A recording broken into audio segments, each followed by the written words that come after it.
Big up, big up, big up, and welcome to Liberal 12th Man Show. I'm Liberal 12th Man, and I am joined today by the Irishman. Brian, how are you doing today? Very good. I made JK's bread, or his grandmother's bread. So Oh, okay. Okay, yeah, that's cool. Did it turn out well? It was like cauliflower or something like that, right? yeah, cauliflower bread kind of thing, like a flatbread, but with half and half cauliflower and flour and chili and onion and black pepper and stuff like that. But we are just talking about last night, and so yeah, it was easy. So I made it, and yeah, nice one. So Indian food.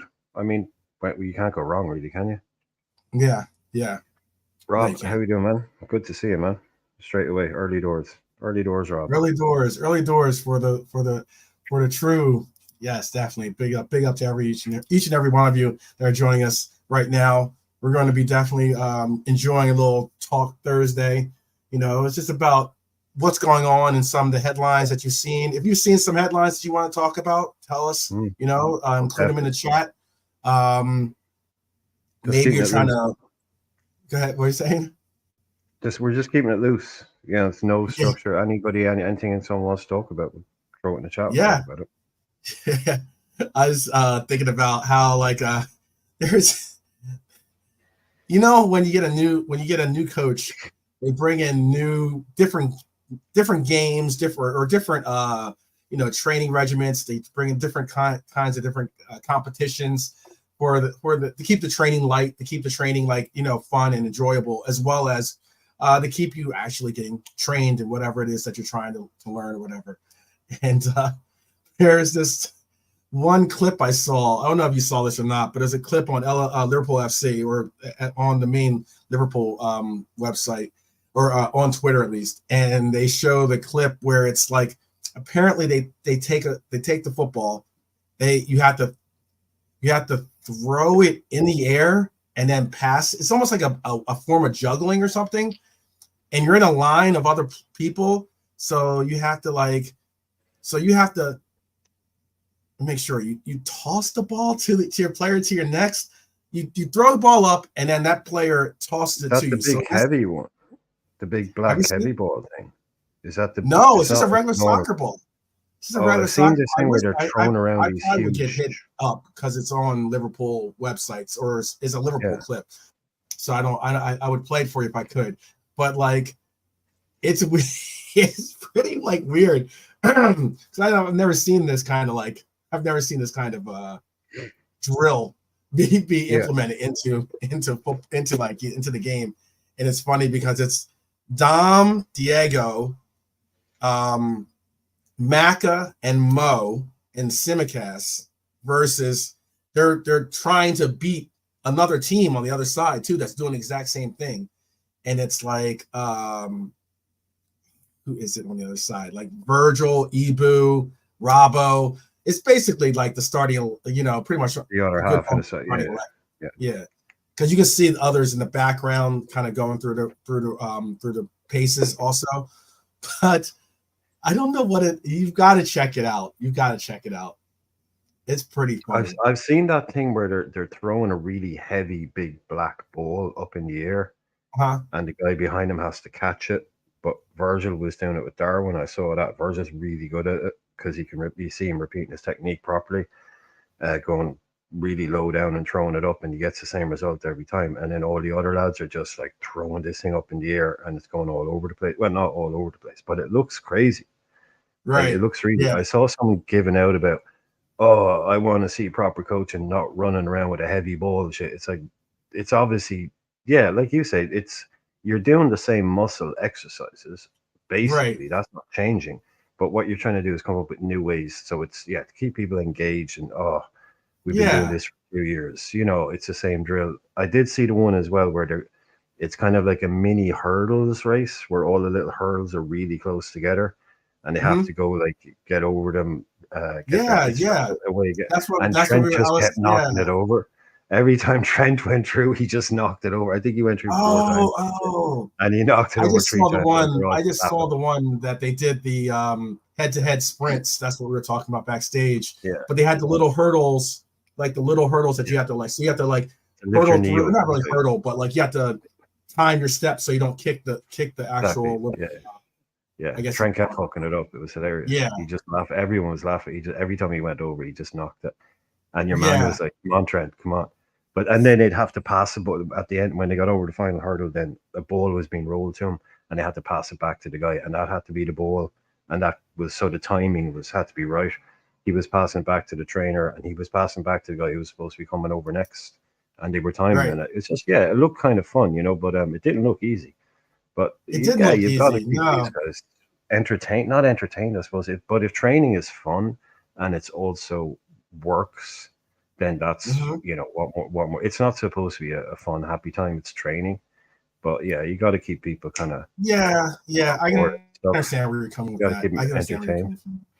Yeah, you got to. I It's think that work. It's sometimes, work, like, but if you can make you have make to, it fun. you do want to.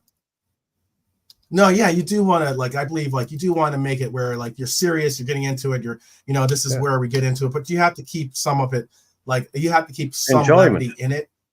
Yeah, Yeah, to enjoy your because if work. Yeah, not, if you enjoy your then work, you you'll kind of, perform better. You will. right, Everybody knows if you enjoy your job, even if you're sweeping the streets or whatever it is, if you enjoy it, you'll do it better. You'll be better at it. right, And if you go right, into work and you get on with your boss and he's a good boss, you'll be better at your job. So it's right. great to see players happy in training and enjoying the new regime. There's been some quotes from Trent. You'll probably talk about that later about enjoying, the Hmm. new training, enjoying different ideas and things because Right, right. No, he's never had a coach other than Klopp. Klopp's the only guy who's ever, well, he's had different coaches, but Klopp's the only manager he's ever known at club yeah, level. So yeah, everything to no, him is new, probably. it certainly is. A lot of all this stuff is new, all the new training measurements, and I know people sometimes, there's certain training regimens that Klopp brought in that they probably weren't doing before, with Brendan or whoever else some of these players were with, and sometimes they can bring out they can be good because they can bring about like some type of like real bonding with the team, and it's just like when you saw, I mean, not many teams do it, but they were playing like the soccer or football volleyball or soccer volleyball, whatever you want to call it. Remember, what I'm talking about, where they'll have Football, like tennis. football tennis. Okay, yeah, Yeah, I think they call it football, tennis. Not sure. yeah. There is a version of football. There is a volleyball version. They played in Yeah, Brazil yeah, to too. kick it over the thing. Yeah, I don't know what they call it. I don't know. What do they call it? Oh, I don't know either. That's why it's not Yeah. futsal, but it's like No, that's the it's mini ball game, isn't it? yeah. That's the But I mean, skillful. like, they do so many different things. Wow, I'm surprised they haven't brought this into it yet, considering I know Mo Salah and those guys are super into like ping pong, because Mo Salah, I think he's still Oh, they probably, love their table tennis. yeah, they love Right. ping pong, table They tennis, love yeah, it. Yeah, yeah, that's yeah. big. Apparently, it's big. It's one of the most competitive things they They have. should I think bring like in the football version of it. There's a football or soccer version of it where you play ping pong or table tennis, but with a soccer ball. Have you not seen that? nope. No? Okay. Has anyone else hopefully someone in the chat has seen what I'm talking about? Foot volley. Okay, it's Foot called foot volley. There volley. you go. Right. Yeah. There you go. Thanks, Foot Rob. volley is the volleyball one, right? Yeah. And then they have pretty much, they incorporate soccer or football or soccer, however you want to call it, into pretty much everything. there's like a Yeah, different way of doing it all. foot golf. Foot golf is kind of it I've kind seen of that took off too. for a I've little seen bit. that too. Yeah, it's Yeah. valuable. I mean, they opened up a course near me and it ran for about a year. It was no pitch and putt course, which is like it's a much smaller par three version of a smaller than par three with pitch and putt. And they turned that into a football or golf Yeah. foot. I'm after forgetting the name of it now. Foot golf. And it Foot only golf. Yeah. lasted like one summer and it kind of closed down. And it looked like it's one of those stag do kind of things where guys on a weekend they'll play it. That'll be one of the activities that they do or something, but nobody does it like as a hobby. Like people No, just no. play golf instead. They kind of do it once ago. That was fun. That was Everybody fun. had a Yeah. few beers on the course, that kind of thing. It's kind of like, But yeah, yeah. I mean, like, yeah, I'm sure kind of there's sick. guys out there that like golf. Like I know you're a big you're a golfer. Like, I'm Yeah. sure you've possibly played frisbee golf once in your life, maybe, but it's not like you're going to be like, yeah, I'm giving up golf to play frisbee Exactly. golf. Yeah. Throw the clubs in the bin. Get me some frisbees out. Yeah, that It's ain't probably happening. not No. happening. It's Yeah, probably not get me. happening. I'm while they're there. Get me a massive football. Yeah, there you go. Oh man. But big up to everyone joining us today. Bernie, big up to Cedric. Again, big up to Rob. Big up to Dara. Big up to there's some other names. Oh, Hyler was in here too as well. Big up. Team Capri Suns in the house in full effect. Bernie's in the house too. Big up, big up. One of our red jewels is of course, along with Dakota. But there was something else I was going to bring up too before we get into some of this big news. But yeah, if you guys know, if you do know what I'm talking about, hopefully someone has seen the table tennis, or I guess you call it like table football, I guess we would call it. Hopefully someone's seen that. And I don't mean foosball, by the way. I'm a big foosball player. I like foosball a lot. But yeah, you'll have to see it. You have to see that. If someone else has seen it, hopefully I'm not alone. And if you haven't seen it, yeah, give it a little search for it. It's worth the gander. So I mean, like some of these players, the footy volleyball, or footy volley, it's called, right? Foot volley. That is wild because they literally jump and spike the ball. It was some of their. I've seen like people jump and like kind of do like a scissor kick or something and spike the ball. It's pretty impressive. I reckon the net, I'm going to guess and say that the net is lower than it is in volleyball. I would. That's pretty high. Yeah, there's no way you're kicking. Yeah, that'd be difficult. Somewhere like higher probably than like a badminton, net. Probably like the badminton height or something. Yeah, something like that. Because you wouldn't in a volleyball. Yeah, that's impossible to get that way.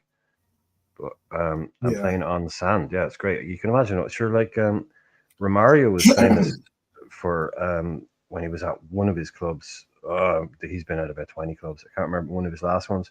He basically, I think when he was in the Middle East, he just didn't.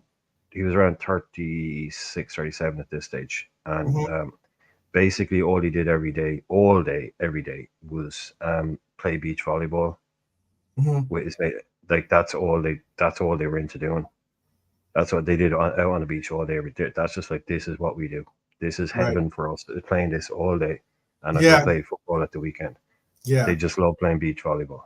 Yeah, I mean, I can understand if I was living in Rio or something like that.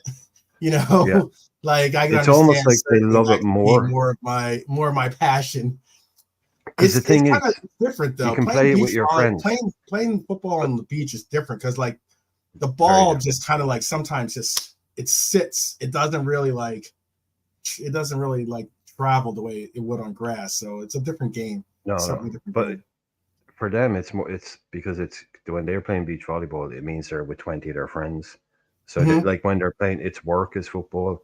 Beach volleyball is just about being with all their friends. That's why they love it so much. Yeah, totally understandable. Yeah, so it's when they're off in some foreign country, they bring out 8 of their mates every day down to the beach. What a life! Hey, if you can get it, keep up with it, man. Like have at it. Nothing wrong with that life at all. Nothing at all. So I said that we have some news, and it's some news that just simply won't go away. It's certainly some news that if we had dropped the Champions League game, I think it would be even bigger news because I think a lot of the people out here would be, certainly clamoring for, well, we need depth and we need a DM, and all the same topics would come up that were very, very prevalent during the summer. And that is news about this individual right here. Big up Ian, by the way. Big up Ian. How you doing, my brother, my red? This news has returned to the headlines. Martin Zubimendi. It's almost like to the point where like, aren't we done with this? I thought it was over. It's like, let's move on, blah, blah, blah. It just keeps coming back. Big up KJ, my guy KJ. Hope you're well, KJ. Been a minute. I already see your answer to what my question was going to be. Okay, so I got KJ's answer. So I'll read what it says. Reports in Spain suggest Zubamendi regrets his decision to stay in Spain and is open to joining Liverpool in January. Estadio Deportivo have stated that Martin Zubamendi regrets his decision not to join Liverpool. He says, quote, from this moment on, it will be Liverpool who will have to decide whether to pay Martin Zubamendi's clause of 60 million euros to break the contract that links the footballer with the San Sebastian entity until 2027. The Basque midfielder intends to land in the Premier League this winter market. Now, that part is interesting. That part's very interesting. The Basque midfielder intends to land in the Premier League this winter market. So if we were to not go for Zubamendi, but you saw him go to another Premier League team, would you be disappointed? Yes. Yeah, very much. Mm-hmm. Yeah. Disappointed for him, disappointed for us. A deal we could have done, should have done. Mm-hmm. In terms of him getting a bit of cop on, and I mean, if he didn't have anything in writing from these boys, he didn't have a solid offer on the table. All he had was, dreams of San Sebastian. I don't know. He seems to be shocked now, and whatever it was that they didn't offer him what they said they were going to offer him, and the whole thing is a mess. So disappointed that we don't go. Disappointed that we didn't get him in the summer. Mm-hmm. Whether he comes in and goes to somebody else, that'd be a bit of a kick, all right, yeah. But don't see it happening. Yeah. It's a weird Don't see where he goes. I don't see where he goes if he doesn't go to Liverpool. There's reports that possibly Arsenal are interested in trying to obtain. Well, they've lost Thingy for a while, but he's not out for that long. Odegaard, right. He's a different. He'll come back. Yeah, style. He's not out for like a season or something. Yeah, right. They brought in Marino.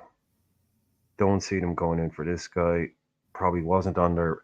See, he wasn't on anybody's radar, only ours. So they went and got their guys. They're not going to have a space. I would imagine there's not people out there. Arsenal, KJ saying are still interested. So if that's true, then I'd be surprised. But we all know now that it's not the world's biggest release clause. It's pretty affordable. Yeah, and I see High Lord saying what he just said. He says, and just before anybody mentions it, the news today about Zubamendi wants to join LC in January is fake and created by a parody account. Too bad the English newspapers didn't notice that. Well, this isn't the first time this has been mentioned, though. I mean, as soon as he was told that he was going to get his big, pay raise, and that was a part of the incentive to keep him not only at Real Sociedad for the love of the mountains, but also for they went full Bob Ross on him. They went full Bob Ross on him. Yeah, they did. And that's why hearing this news or hearing whether it's true or not, hearing this kind of news isn't a far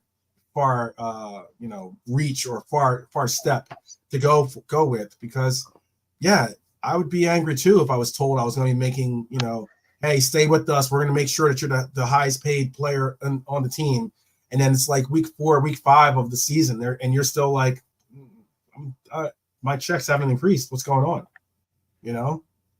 like that. Yeah, I think Rob has an opinion there that he's just saying unlucky son, bye. I know Rob has said that before. He said, look, if you don't want, I know Rob is very much of the opinion that you had your choice to join Liverpool, you said no, good luck, basically, enjoy the rest of your career. I know that's very much because I know Rob. That's tough love. That's tough love. Yeah, but that's what I know. I don't think I'm overstating his opinion there. He's just like, look, these boys, you had your chance. I'm not going. Oh, you regret it and all that. He's just like he said, unlucky son, bye. He's not interested. So that you will have a few people that are pretty much on that line. I'm not going to hold it against them. if he's absolutely mentally 100% committed to this now, is it like we all said it? We hope he doesn't regret this decision to stay, but Mm-hmm. it looks. And again, if this is coming from Indy Kyla, then I'm not going to touch that one. But I can understand why he can he can look at it and go, do you know what? Once the window closes, Mm-hmm. starts up again, it was always there in the back of my mind. He's going to think, what have I done? Because he's only like, he's 26 now, I think 25, 20. Like, Right. it's move time for him. Right. Now it's you've turned down Bayern when you were 21 or Real when you were 20 or whatever it was. Yeah, fair play to you. That's the right way to do it. Right. Stick with your club and grow it as a player. Don't go and get lost at some super club where you're never going to play just because you're the next big thing. And then move when you're 25. That will always be that perfect. But then when you're 24, 25, then move where someone's like, no, you're coming in. You're going to anchor our team. You're going to be our main guy. That's when you're Mm-hmm. supposed to move. That Mm-hmm. was his opportunity this year. I always thought he was going to look at that and go, because with all the best will in the world, it's Real Sociedad. There's Right. a I get limit. that point. I get that. I think that, He's you know only what? Yeah, finish your point. I'm sorry. No, he's only going to achieve so much there. I mean, Yeah. so, and I think as a player, you can say, I did my Mm-hmm. best for my hometown club. I achieved what I could achieve. Then I Mm-hmm. went off and had my thing and go back there when you're 31, Right. or Right. something like that. But go out Right. and also put the name of Basque players out there on the map alongside Alonso. Go out and make that mark for your, you could look at the things that way. But if he's regretting it, I'd still do it. If that's the short answer, I'd still take him. Yeah. Mm-hmm. I was just about to answer. Real. Real. Realism, I know. Jared. Jared with asked me about Federico Redondo. Yeah. I like that player. He's an Argentinian player. Obviously, he's got a very famous father, but Yeah. also ended up going to Miami to play with a Argentine legend, and is enjoying the Miami culture and weather and the likes. But if we could get him to come to, I would love to see him. Take his talents to Liverpool. That'd be great. That's a player that I definitely. I didn't do a piece specific on him, but I did talk about him before a couple of times. I brought him up. The genes don't get much better. The Yeah, DNA. yeah. He's got a Redondo. brother too. He's got a brother too that's pretty good as well. But I was going to say, about Zubimendi. One thing I can say, which is maybe fortunate, I'm still open to say if Zubimendi does come to Liverpool, hey, means that we've worked out whatever we've worked out. Obviously, he's going to have a lot of making up to do in a sense. So maybe he uses that as like motivation to make sure that he comes and he plays extra hard. Maybe, I don't know. But like, what I can say about it is that because of his loyalty, which is I can respect and appreciate. I would like for a player to do that's very similar to what a lot of us want Trent to do with the club, is show his loyalty to the roots of his, where he's from and the likes, Fully and stay with the club. So with that said, I appreciate that. I appreciate the fact that he has that kind of loyalty. I appreciate he has that kind of character. But I also know that he did. Like he got it back, did he? Was It that? doesn't look like he got it back from his club. No, exactly. That's the sad He wasn't thing about expecting that bait and switch. That is sad. But the other thing I was going to say as well, which is something that it ended up working out in somewhat of the benefit of us, is that because of his indecision, it created an opportunity for Gravenberch to have a real shot of making and holding down this role and position on this club. And he's really gone out and made some super grounds, some super ground in doing so. Okay. I mean, like you could argue that Gravenberch over these, 4 games now has been 4 games, 4 Premier League games, 5 total games, obviously with the Champions League. but 4 Premier League games, has been possibly one of our most consistent and best performers on the pitch. And that's considerable in that there were some players like Lucho. You wouldn't have to argue. Was that? You wouldn't even have to argue it. Yeah. I don't think I would. Yeah, he's if you'd make it just even if he just made a podium, he's easy in the top 3. He's consistent. Yes, minute 1 basically, right up till now. Minute, brilliant. I would just want Zubimendi because I know that that's a player that obviously not only the backroom staff guys put together as being their guy with all the data crunching, but also this coach was on board for getting this player too. Oh, the appreciation would still be there, definitely. Yeah, the appreciation won't have gone away, And I think that'd be a nice 1-2 punch. Like, don't get me wrong, I'm not saying this that we just discard Endo. Absolutely not. If anything, then now we have 3 DM options. We have a destroyer. We have I don't know what kind of role we're classifying Gravenberch as in that DM role, but because it's certainly a unique role where he plays a lot of he does like a lot of box to box style movement with his play, but he is still playing a lot of that 6, playing the interceptor, I guess we could call it. Maybe we call that. That's my made up term. I'm just made up right there. But he is an interceptor in the sense of that he just plays the lines defensively and intercepts, quickly turns and advances the ball. And then we have Zubimendi, who maybe is is that Xabi Alonso style, number 6. Yeah, he wouldn't have the range of an Alonso. Mm-hmm. Yeah, he can't pass it like he's very much a get it, give it guy. But probably more similar to Endo than Gravenberch, but not that he's not a Saicedo type guy. So I think a nice balance there. Even McAllister can play DM for us needed. So we'd have, we're just adding that bit of that. I agree. I don't think that the staff and anyone like that will say, oh no, well, we don't want him because of that. It's like, well, if he's available and he's ready, we're still up for that. I wouldn't see why they change their mind at all.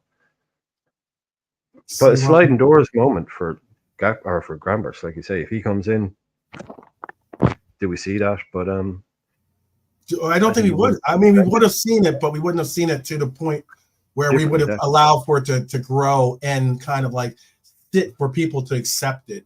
I think that because he's been able to really like create and produce the way he's produced, people are very confident that he is a viable option at the 6. I went on about I saw, how I love watching other channels, content creators, and I was watching the club and I was called out for what it is because I basically asked them to see if I could be whether I have to fly to England or if I can do it remotely. I said, stop having watch-alongs where you have no Liverpool, you have no one that likes Liverpool on the panel. That's absolutely mind-boggling when they do that. They had basically they had a Red Devil, they had some guy that I guess was an AC Milan fan. They had Rory, who was like a Chelsea fan. They had some other guy that I don't know what team he represents, but he's wearing he's not an AC Milan fan, but he's enough of a Liverpool hater that he was wearing an AC Milan jersey. So he was on the panel. And then finally, last but not least, you got Booby. Booby is a piece of work. He's a Manchester City fan, and he is a piece of work. And he was going, the reason I'm bringing this all up is because they did a watch along of our Champions League game. All of them were high-fiving and screaming in the very opening minutes. They're clapping, they're happy, And then the tone of the discussion just totally changed after that goal. And Booby brought up something about Gravenberch saying, in the very beginning of the game, I told people were talking, but I told people Gravenberch is not a 6. He's not that guy. He should be if anything, he should be a 10 or something stupid like that. And I was just like, Booby, you're not doing yourself you're not doing yourself a service by saying by continuing on. We get that you don't like Liverpool players. We get that you don't like Liverpool in general, but yeah. Whenever I would talk, if ever I talk about City players, I only talk about them in a good way because I see the good stuff that they do. I don't watch City anywhere near enough to know how bad their bad players are or why they might be bad. So neither do these people. They don't watch Liverpool enough to know in depth. Like, why would they be watching Liverpool enough to know? They can't. They just pick up on what other people say and they run with it, you know. And that's why I was kind of like, I was kind of like, when I heard him say it, I wrote that in the comments, you know, it's just kind of like, look, you know, if you're going to have these watch alongs, don't at least classify them as what they are. They're hate alongs because no one on the panel likes Liverpool. So therefore, no one on the panel is giving even if you want to have two sides of the perspective, there's no other side of the perspective giving a Liverpool perspective. And there's no one on the panel that is even remotely unbiased against Liverpool. So you're listening to 5 or 6 guys basically just, you know, like I said, they were over the moon when Christian scored. And they were talking about, I told you about Slot. He's like, you know, he's not a top 10 coach in the league. And that's what Boopy was saying at least. And, you know, and they're just all ready to just pile on. And it's like, it's so funny when you see that kind of stuff. You see those like, you know, just those early comments that just kind of look, especially when you've already know the result of the game. I'm like, the only reason I would never watch this live with you. If I was watching a watch long, I would never watch that watch long live. But to watch it afterwards and knowing the result and knowing that I'm about to watch some guys basically do their best contortion is always something I like to see. But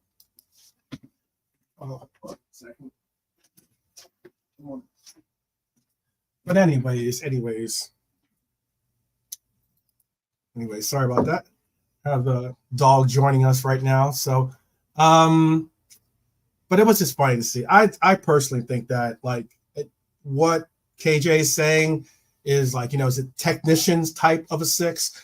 It's a good question. I'm gonna have to look, if you look at like a number 6 that we know he's not, say a Makalele or a Saicedo or someone like that, they had particular skills. Even a Kante.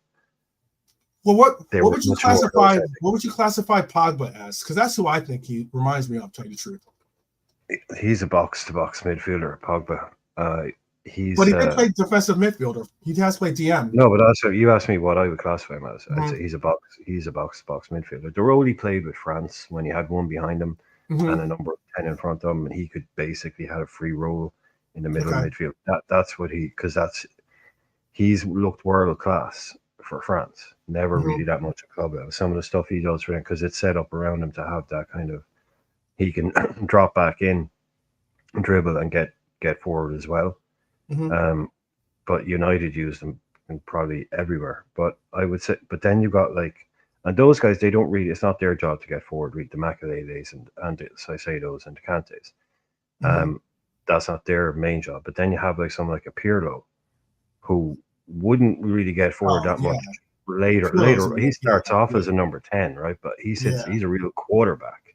Right. He's not. He can. Of course, he's tackling people, winning the ball, but he's sitting deep and spraying passes around. But he's not bombing forward either, stuff like that. So then you got the Gravenberch type who sits deep but will initiate and drive forward then again afterwards. So that's again a different class again altogether. So it's probably like a hybrid of more of a deep line playmaker aligned with a box to box mid, but with more of the deep line playmaker type attributes to his game is how I'd see him. But it's not someone like, it's not as if he can't tackle somebody, you know, but it's not what he's been made. He's been asked to basically take the ball on the turn and initiate an attack. And if he can get forward, or if he should get forward, or if he needs to run with the ball, then he can do that. You know, it's very much that type of role. So I don't know what, like, because you know the Brazilians, and they have like names for Trequartista and Ganche and all these kind of details. I don't know what they would call that. There will be the exact term for that. Mm-hmm. But yeah, he wouldn't sit as deep as a Pirlo.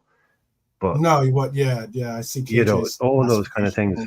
Yeah, so it's a lot more kind of the more Dutch kind of total football type of. That's what I look at it as. Yeah, position. Yeah, that's why I said I've the initial classification of what I saw and why I was thinking of it said like he's very like his body type is very much like a Pogba in that he's tall, athletic, has long strides and the likes. But is Pogba necessarily like he's not a destroyer in any words of or any means of the word, but he's got the ability to go, just like you say, box to box, be able to carry the ball forward, receive the ball with his back to the pitch, and then be able to turn and get and release and be able to control, have some separation because of his pace, or even be able to control, like be not bodied off or bullied off the ball because of his athleticism. That's what I've been saying that from like last year actually about Grabo. So like I was happy to see that he got this opportunity, and I don't think that if we had not seen if Zubimendi had come to the team, I don't think that we would have seen bits and pieces of it, but I don't know if we would have gotten a real concerted effort of him being able to get into the rhythm of a game, him be able to be a focal point in the games that we've seen him. Yeah, so it's a sliding doors without a doubt. Yeah. I think he still gets into our team in a different way. But yeah, what we're getting to see now, which is necessity is the mother of invention or whatever, but it's not like we had to reinvent him as this. This is what he does. This is who he is. Yes. This is the player that was bought. This is the player that everybody was raving about at Ajax. It wasn't because he wasn't playing on the left wing there. He wasn't playing number 10 there. He was doing this thing. Yeah. And that's why it's kind of strange when you bring this up. When I brought this up on Kopish, I got shut down by Jamie and the likes on there. Because like it's what he was doing and what he never really had the opportunity to do at Bayern. I don't know what they're doing with their midfield. It's like, Bayern's the same midfield that you saw Kimmich get pushed out of the midfield to take on, fullback role, So I didn't exactly know what Bayern Munich was going to be doing with his skills. And I think it was a mistake for him to go there. And now when he went to Liverpool and play for Klopp, we didn't have that role set for him to play per se. I think he could have done a decent job. I think he could have done a decent job if we're going to do something with the likes of Trent and him maybe trying to do like a pivot with him being inverted. But then you might have had by having those two players go forward, you'd have to really, really instill in them that one of you has to stay back. You both can't go marauding and leave us open like that. So that's at least my perception. There's a lot of comments in the chat here. Let me include them. Yeah, I did see that there's a red card for Barcelona. Also, it is 1-0 Leipzig over Atletico Madrid. Let me see. Realism Jarrett said this. He said he thinks that in a deeper role where Graba can put his foot on the ball, it shows his qualities and allows him to showcase more of his talents, in his humble opinion. There was a statement here. Marion says, hello, Marion, too, by the way. One of our red jewels in the house. Pirlo, when you saw his name, first reaction, oh crap, I got you. Yeah, he was a talent, dude. He's an incredible player. He literally, until like professor of the game, I would call him. Yeah, until probably the last season and a half, and he went up to like 37. Mm-hmm. He pretty much got better with age. He did. Like, he did. Yeah, AC Milan. He was a good Italian wine. He was a very good Italian wine. Yeah. Yeah. AC Milan got rid of him when he was 31, and because they wouldn't offer him a proper deal, and he was like, "Well, come on, like I've been class free," and they were like, "Yeah, whatever, mate. You're 31. You know, you're Mhm. done. You're finished." So he signed for Juve and won 3 Serie A titles, won multiple, like just went and won the lot with that Juve team, and up to the age of like 34, 35, and he was getting better every year. It was Mhm. crazy that guy. He was one of the best of all time. Probably not talked about enough because he only ever played in Italy. Mhm. You know, if he'd played in Spain, if he'd played for Real Madrid or something that might have been different. But I think maybe that's it. But I don't think he's, yeah. If you could get another one like him, but yeah, Yeah. he's like No, that's no not Grava. question. That's not Yeah. Grava. You know what I mean? Grava Yeah. is he has that burst in him, not kind of like a Vieira without the ball, but not in tackle mode. But you know that kind of just that ability to just kind of arrive on the end of something, maybe like a bit like Frank Lampard, where he could Mm. arrive Mm. at the edge of a box. Yeah. And I think because of who he is, and because of that, that's just him. I trust him to have the technique to strike a ball. You know, like say Diaz is coming down on the left, and he just Gravenberch is coming up through the middle, and instead of trying to beat his fullback, he just cuts a ball right across to like say the D. A Yeah. Gravenberch arriving on the end of that and hitting it. I trust him on that. Like I wouldn't be saying, don't hit it, Gravy. He's the kind of guy he'd have a good strike on him, really good technique by arriving late. That's a thing he can do Mhm. as well, I'd imagine. You know, that kind of not doing Lampard numbers, but you know, arriving on the edge of a box like McAllister has done and Sabazai has done, and scoring goals in that kind of 18-yard Yeah. area in the center, taking shots. I think he has the ability to do Yeah. that as well. So Yeah. it kind of you don't want to go so far as to say the complete midfielder, but the potential to be a complete midfielder in terms of being able to do pretty much Yes. everything Yes. I mean, we're at not a all really high trying to. I level. know people always trying to say, yeah, like try to keep yourself measured, or yeah, try to, but Monaco up 1-0, by the way, in their game so far as well. Thank you, Who Dakota, they for play? that update there. And Who they appreciate. playing, Dakota? That's yeah, Dakota. Who's Monaco playing today? I don't know off the top of my head right now. I have Oh yeah, and thanks. Do hit the some of like the thing if you can. yes, certainly, certainly, certainly. Um, Ooh, Barcelona. Barcelona, oh, Monaco. that's Oh, right. They're playing Barcelona. But yes, in Barcelona, that game they did. Barcelona did get a red card in that game too. yeah. Who got sent off? Oh, I can tell you this in a second. Hold on. I saw they he they put it in the chat too. It was like I want to say Garcia. I want to say or something. Oh, it was Garcia. Yeah, it was Garcia. Yeah. Yeah. Of which there are many. Yes, yes, yeah. That was a yeah.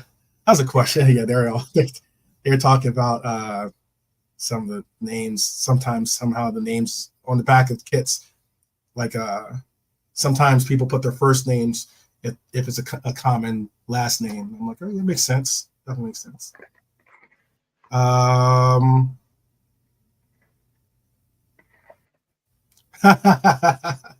I got you, Cedric. I got you.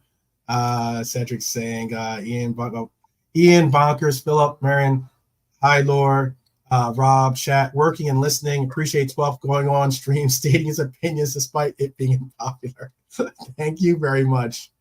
Appreciate the Man, support, Cedric. Cedric, his opinions aren't even popular on here, man. What are you doing? Yeah, I know, exactly.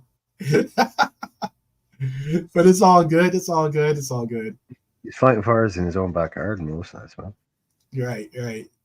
I gotta do what I gotta do. I gotta I'm No, but trying. yeah, I'm trying no, I to. mean, I'm trying fair to play to rise up those. all my Reds. All Yeah, my no, Reds. those guys, those club type people. Yeah, I mean, fair play to you for The even club guys asking are to just go on there. wild, man. Their takes were wild. There's only They so would much not I give can you a say. nice afternoon. You would probably like, yeah, they'd be like, okay, there's like, what do they call like, the Coliseum, throwing a Yeah, Christian to the Lions. You'd be the yeah, yeah, Christian, they'd be the Lions. You wouldn't get a very nice. You might get a nice introduction. Hey, welcome, blah blah blah, and then they just 2 minutes in.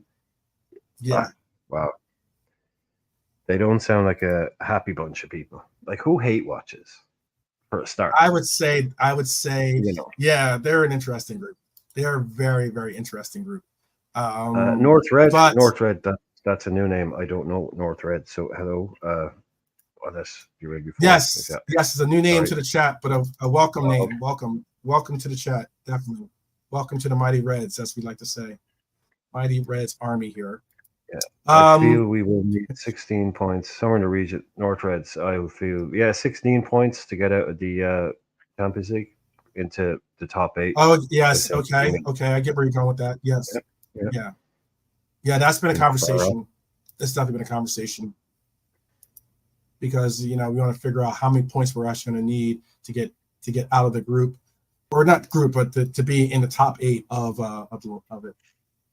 Bernie, big up. That's why Bernie is one of our red jewels. I appreciate that. Much love.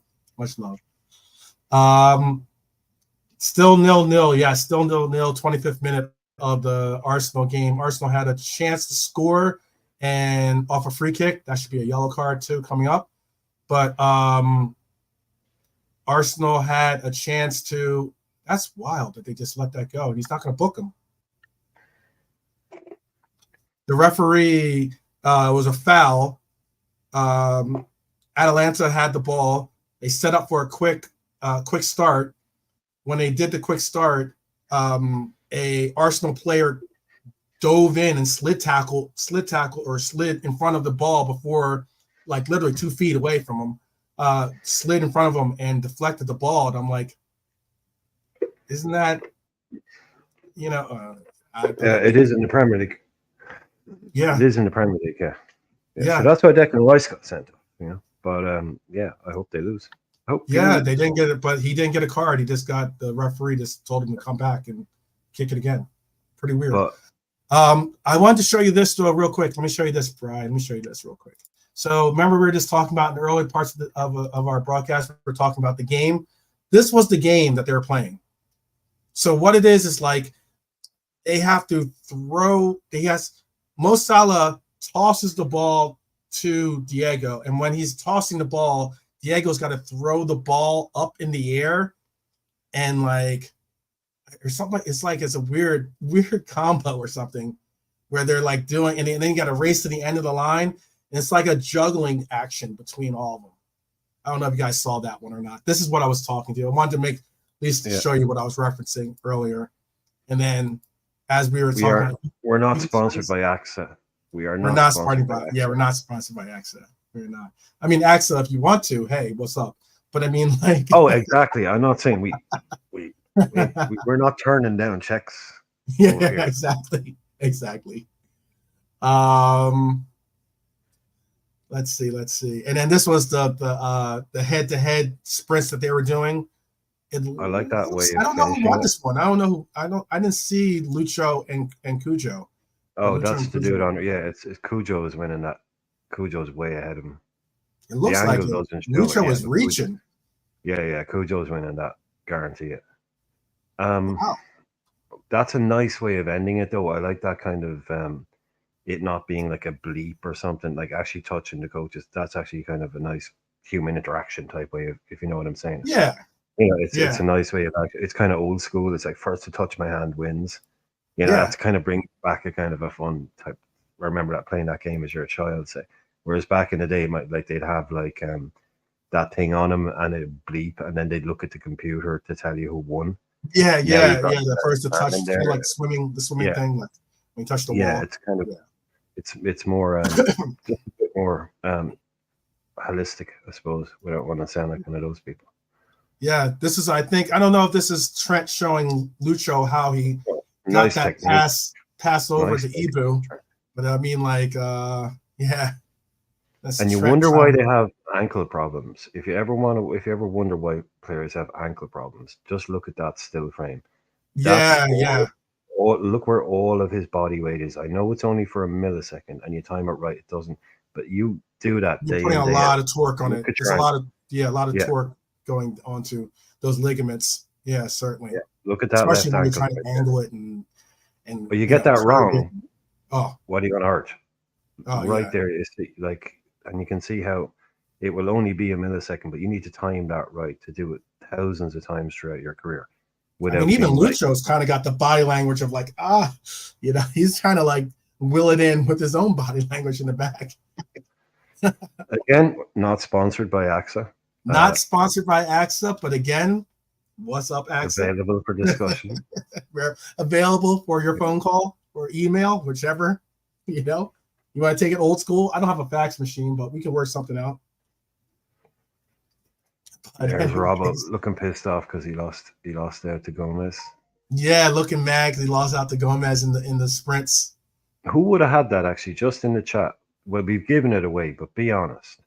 If we told you and you didn't know that Robbo was going up against Gomez in the sprints, who would you have said would have won? Honestly, who would you have said would have won?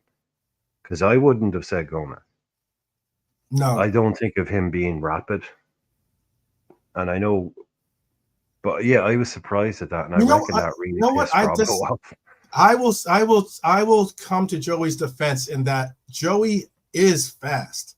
He has pace. No, it's not defense. It's not defense. It's just like I never thought him as being quick. Yeah, I can. It was never some. Yeah, you know what I'm saying. So I think Joey's. What do you think of all these things? But yeah, you never saw him. Because I remember earlier reports about like whenever people talk about Joey before the knee injuries, but I meant like Joey's. Yeah. They're always talking about where the knee injury is going to hurt his pace because he had considerable pace playing on the wings that he plays. Like good recovery pace as a defender, yeah, but just not like a walker or a one of those. No, I wouldn't say. But no, Red Armchair, that's a good point. It does depend on the length of the sprint, and I think they were a typical kind of 100-meter job, if maybe even 80.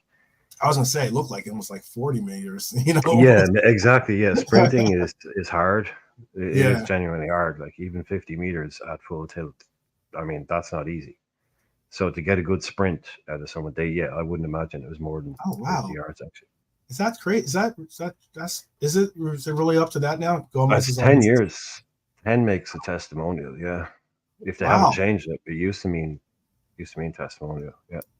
That's pretty, yeah. Now let's hope that we work some way to like keep Joey a part of the team. He's definitely someone that is versatile enough that we could use him, whether it's in right back, left back. I still say, I said that I didn't necessarily want to see him playing center back anymore after the kind of the beat downs that we took in Italy, even the one that we had against Real Madrid, where he was involved in quite a few of those. He's involved in every one of the goals, actually, in one way or another. But he's had some great moments for us as well, whether it's been as a left back. Won the league with him. Yeah. Won the league with Joey at centre half. Yeah. I mean, he was him and Virgil, that was a centre half partnership that won the league. Yeah. So he wasn't a bit part player in that. That gets forgotten about. No, you're right about that completely. I completely agree. So he has his place in our history, and it isn't he's that guy that was here for 10 years and played 10 games every year. No, he's had a major part to play in what we did, and that knee injury sets him back. But he's been awfully he's terrible luck with injuries, really, really bad. But it must be 2016 when we signed him. Then it surely that sounds about right to me. 2016 we signed Gomez. Yeah. So yeah, he will be again. Like he had other managers at Charlton, and he had Brendan Rodgers. But mainly his whole career would have been Klopp. So him and Trent, Virgil there as well, Mo Salah, these guys, they've spent like all that time under Klopp, but like Trent especially. So having a new manager, if it works, it's so crucial to get that right, to get the kind of player buy-in from the start, player buy-in and fan buy-in, because if they don't buy in, you can be the best in the world. But if they don't, like what happened to Ralph Rangnick at Man United, like their own fans were making memes about him before he'd even joined. He's trying to improve their club. He's trying to make their club better. The list of players that he recommended they signed was leaked after he left. And the list of players they did sign, and the list of players that he was recommended to them were like some of the best players in the world had gone on to be since and they ignored it. The fans, they're like, who's this idiot? Like we got buy-in, I think, to a degree. Klopp did from the fans, and obviously from the players as well. They look like they're enjoying. But what's the number one thing to make people happy? Win games, win matches. That makes everybody happy. Certainly. 15, 16. Yeah, Jesus, a long time ago, man. Jeez. I mean, it's a lot. Yeah.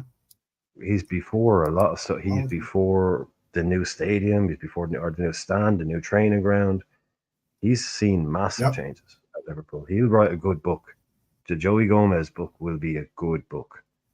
He's had Brendan, he's had Klopp, and he's had Arne Slot as well. He's had all the trophies. That would be a really good book.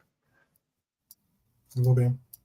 Before there is a fun question or a fun little take that I wanted to have everyone in the chat be included in, because I wanted to see what your opinions on this one subject that we have coming up. But before we get into that, I wanted to bring up we do have a Saturday kickoff. We're going to be doing a preview tomorrow for the Saturday kickoff.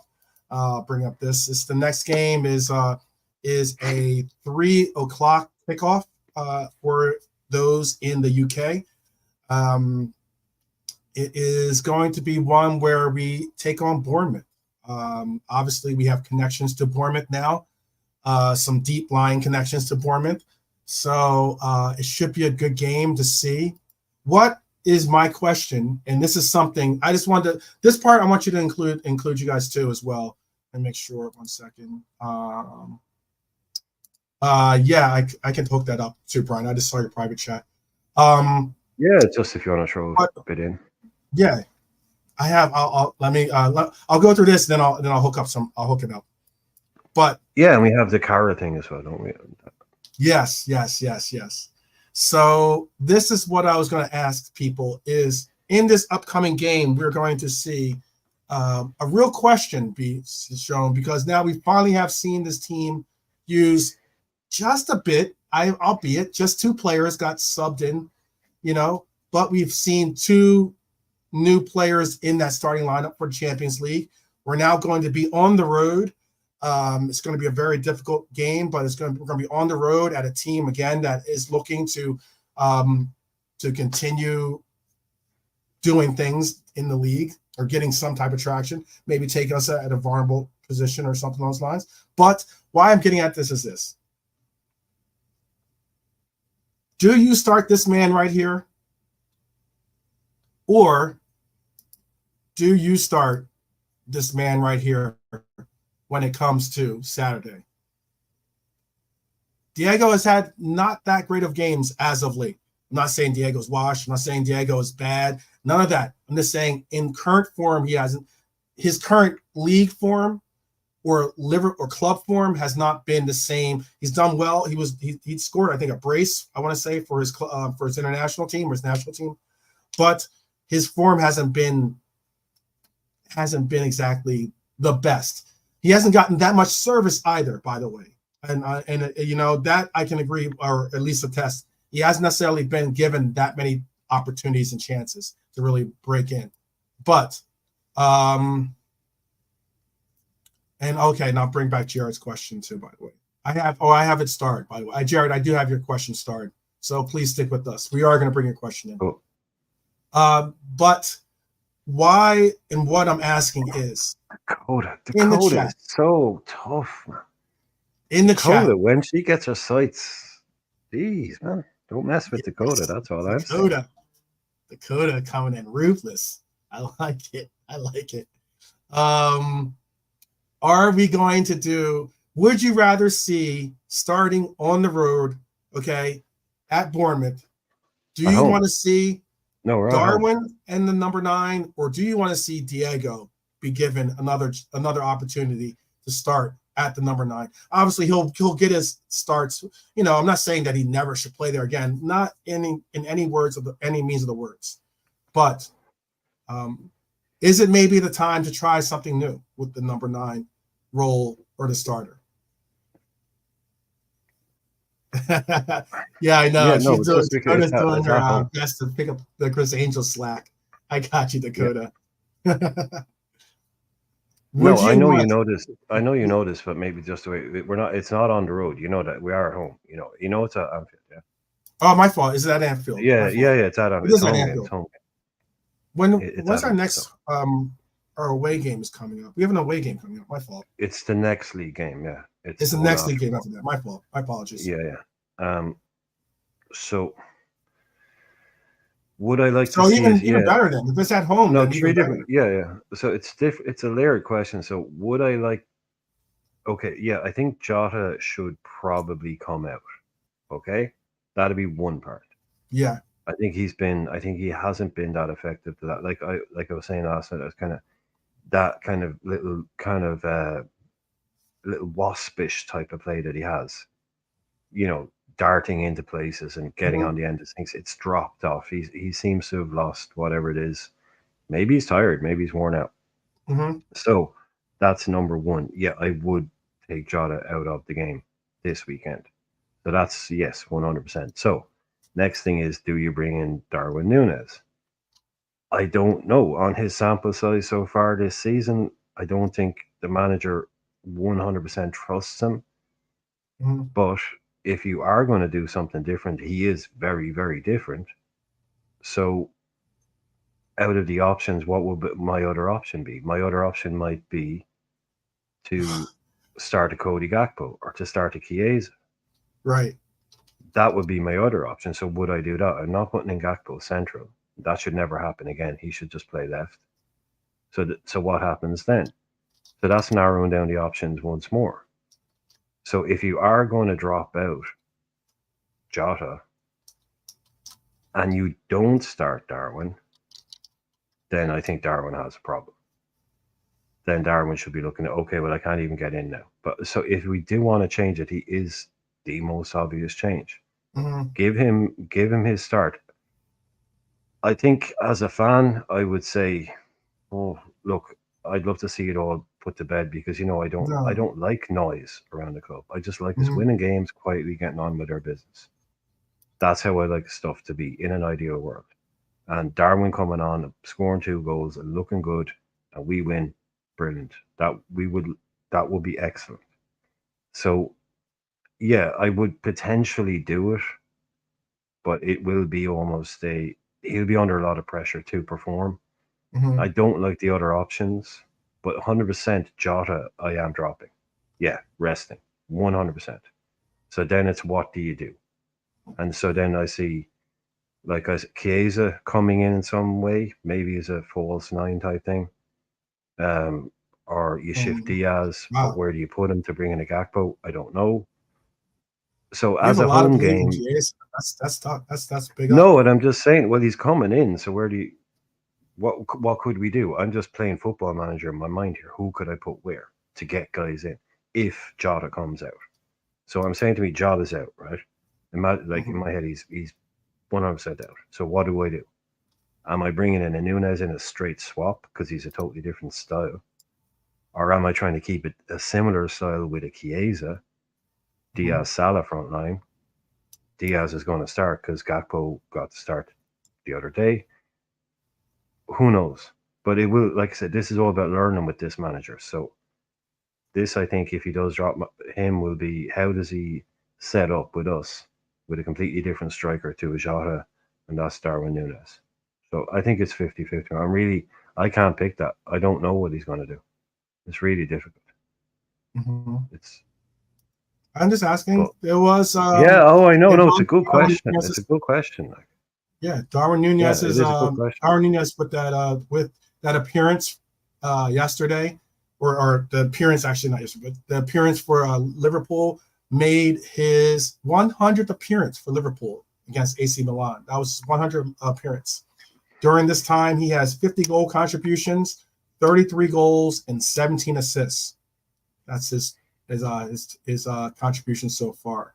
So Well, that's the thing, Cedric. Like Cedric's, I'd start Nunez, though I don't think Slot will. But so who do you? Yeah, I think KJ Chiesa won't start for West Ham. I agree with that. Yeah, I think Darwin needs to be given his shot. again, almost. New manager, clean slate. Yeah, I say fuck it, start him. Real quick then, who would you start if, let's say Dominic didn't start, who would you start at the 10 then? Would you put Maka in that 10 and then try to find someone to play the Maka role? If Dom didn't start. Yeah. Well, Elliott's not fit, so I can't do that. I mean, do you put Jones back there maybe? And then put Jones and Gravenberch in that holding role? I'm asking because I know I saw Dakota asked the question or said, she wouldn't start Dominic either. I think Dominic's been playing well, to be honest with you. I think he hasn't been exceptional to the point where he's been tearing up trees, as they say, but I think he's been very good. I think, unfortunately, a lot of this very similar to some of the work that this guy right here, Nunez, does, or maybe or even Dom previously this year or last year. He's doing a lot of the extra work, and not necessarily because it's not necessarily resulting in a goal, or it's not like an assist or something like that. You don't really recognize it as being exceptional play. But I think he's been playing pretty well when it comes to a lot of the tracking back, and despite the fact playing the 10 role in essence. But I've seen sometimes Dom, doing defensive measures, in our half. So yeah. Look, I don't know. This is the thing when you're talking about a squad, like when it only takes an Elliott to be injured and you wanting to give Szoboszlai a break, and all of a sudden it's like, well, we're actually quite thin here. So I don't know. I wouldn't like to drop Dom, because to me it's very hard to immediately bring in, because especially if you're going to give Jota a break, I wouldn't be dropping Dom as well, because I just think that midfield three kind of plays again. Probably it's Tuesday, Saturday. That's fine. I don't see any problem with it, and minimal changes. But we really like what Gakpo did. We like what he did when he comes in, but we assume Diaz will come back. So minimal changes. But if you ask me to put money on it, I'm not putting money on Nunez coming in. No, I know I'm doing the thing. If I wouldn't put money on Nunez starting, but I would do it, if you know what I mean. But this guy, man, not Nunez, I mean Slot. It wouldn't at all surprise me if he just went same 11 again, and everyone's like, "What the hell?" Yeah, it wouldn't surprise me either if he did go and make the same 11, same starting resort back to the same 11, as you just said. League 11, League 11, not same as Tuesday. Yeah, League 11. Robbo and Diaz back in, right, and the same. Yeah. The other 9 guys exactly the same. You could do Trent with Mac. I'm seeing what people were saying here. I'm trying to see here. Let's see. I'm gonna have some flack, but let's see what. Don't worry about it. You can use this open forum. You can say what you need to say. I'm gonna catch some flack for this, but I would cut loose from the Caribou Cup as early as possible. North, I got you. I understand what you're trying to say, but we're in it for all the Infinity Stones. Is our quad goal. Is on, babe. Quad is on. Right now, quad is on until it's off. It's on until it's off. Still on. Yeah, we start early here. KJ says he would play Cody at the 10. That's a very interesting shout. That's a role we haven't seen him play yet. We've seen him play every other position. Maybe he gets a run at the 10. I wouldn't be completely against that. There's a great if anybody is interested, there's a brilliant 4-4-2 video, which is a tactical analysis of what we did against AC Milan. It's only about 15 minutes long, and it's a really good breakdown, and it shows why Cody Gakpo excelled in that left wing position, and how it basically they did a really good job of basically mirroring his heat map in that game with that brilliant game that he had for Holland in the Euros. And it was literally an identical heat map. And it was like, this is where this guy needs to play. This is how you get the best out of him. And then they showed him in other positions when he played like an 8, 9, and it was just like complete uninvolvement. Like you always used to say, ghosting through games, being invisible, and you could see from the heat map he was doing nothing. And it's just shown when you play him in that position, in the right areas, on that left hand side, he's devastating. That's what he needs to be doing. They don't need to mess around with him. Okay, I'm looking at Trent in the midfield, Maka in the 10. We had North does not think we have the squad for a quad. I got you. Understood. Everyone's welcome to their opinions. He's played in all the positions, but what I'm just saying, like Curtis in the 10. Curtis in the 10 is real. Jared saying. I wouldn't mind Trent in the 10 if it came down to, if you said to me, everybody's out apart from these couple of players, right? And you said to me you could have a double pivot of Mac and Grav, right, and Trent in the 10, I'd be putting Trent in the 10 rather than putting Jones. That's if it was a bare bones job, but I could put that midfield together because Bradley was fit. I would do that. I would put Trent in that number 10 position rather than putting him in a double pivot and asking someone else. Because if you give Trent that freedom, and he can track back and do bits and pieces, he can run. But if you gave him that freedom in the number 10 role, a lot of different names here. I'm listening to you. I'm just saying a lot of different names being thrown out by the chat here. Interesting. AB Morton, Gravenberch, and Jones in 10. Hackbo versus Nunez. Hackbo in 10 is Hackbo and Nunez for West Ham. Interesting. For the cup game. Oh, for West Ham, yeah, that's when we're going to see. We're definitely going to see some type of rotation in that West Ham game. Yeah, mass rotation. Yeah. Yeah. Hopefully, like a lot of Morton is in the squad for a reason, so I wouldn't be surprised to see him get a game, especially with a pivot. I wouldn't be at all surprised. So, no doubt. I've seen a lot of different answers though. It's kind of interesting. He says he played it for the Netherlands before they brought in Xavi Simons. Played the World Cup in the 10 too. Talking about Cody. Well, yeah, I mean, just in terms of the 4-4-2 thing, what they did was they took his 2 best games of the last 6 months, and they were both from playing from that position. Was what they were. Yeah. The example was what they were using. And it just showed, look, yeah, he can play, but to me, that's his role. That left-sided role, that's him. Yes. Stories linking us with that guy today as well, actually. I read one of them. I don't think it's anything serious at all, but stories saying that we want Xavi Simons. He's going to leave next year and we want to buy him. Might do it in January. Big. Okay, so I do have this. I do have KJ's. Oh, I'm sorry. I was going to say I do have KJ's question starred. I know I said that I starred Jared's question, so I'll ask that too.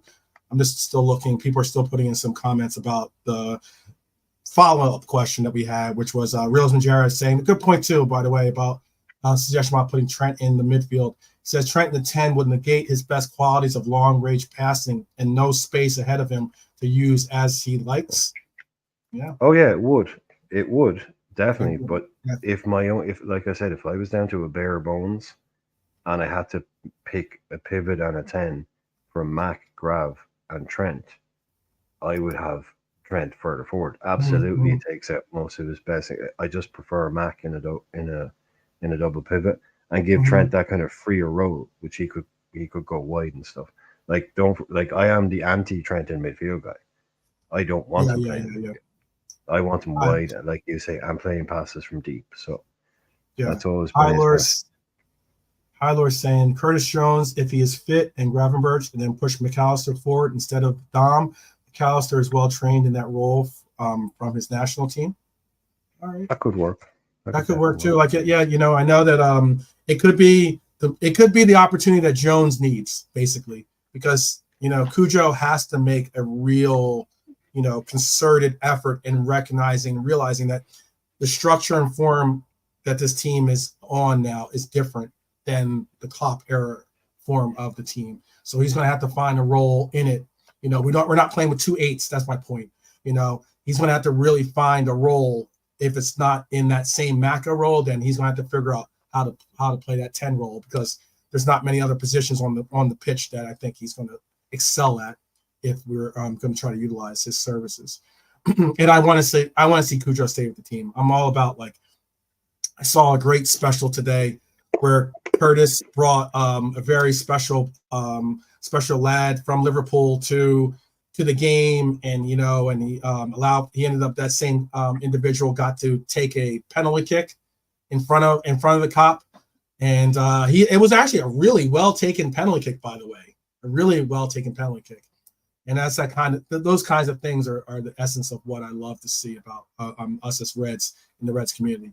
We do have a real beautiful community, and I'm glad to see that we try to do our best in maintaining it.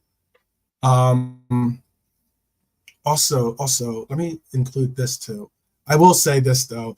I don't know, Mr. Darwin. I'm not really big on, if you exchange kits at the end of a game, I'm not really big on you putting the kit on. I don't know if that's like a faux pas for you or not, but just put it on your shoulder. I know not many people like the whole, like, I don't know, it almost looks like a sports bra that they wear now, almost, in a sense, that tracks their movement and the likes. But I mean, like, yeah, I'm not really big on if you exchange kits at the end of the game, drape it on your shoulder. Don't put it on. That's just my suggestion. I don't know. Am I alone on that one? Is the chat feeling that, or like, are you cool with when players do that because they exchange kits? I mean, like, this might be the one and few opportunities AC Milan gets to see a Liverpool, Yeah. Well, no, we play them a lot, man. They're not wearing our kits; he's wearing theirs. So maybe he's I don't know who he exchanged it with. I don't know who he exchanged it with. Yeah. But I mean, he's wearing. Yeah, we don't see the other guys wearing ours. Like Darwin's, we all know as much. I think one of the reasons a lot of people love Darwin is because it's quite obvious he's not the sharpest tool in the box. Oh no, so I don't trust really me. If I could show the him. Clip. Yeah, if I could show you the clip that it was playing on my feed, it was Darwin. Remember the game we had against where it was a 1-1 draw against City at the Etihad, and the end of I guess there was something that Pep had a problem with. He was bitching about it to one of Klopp's assistants, and it looked like it was it was like peaceful, or it was like, calm down. And then Darwin got involved, and Darwin was not having it. He did not care that it was Pep. He was ready to get in Pep's face and give his opinion. I don't know if you remember that part. Part of the exchange, but you're right about Darwin. Darwin loves it. But no, the thing is, it's context. Maybe he was cold. Maybe he was, Jimmy. Maybe he was. No, but it's all about, like, you don't put on a Man United jersey. You can swap shirts like they used to do it afterwards.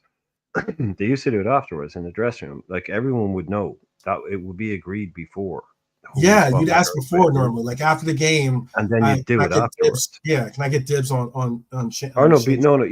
Before the game, it would be decided Darwin is swapping with and whatever. So then they do it after the game in the dressing room. Now they do it on the pitch, and it used to be maybe an international thing.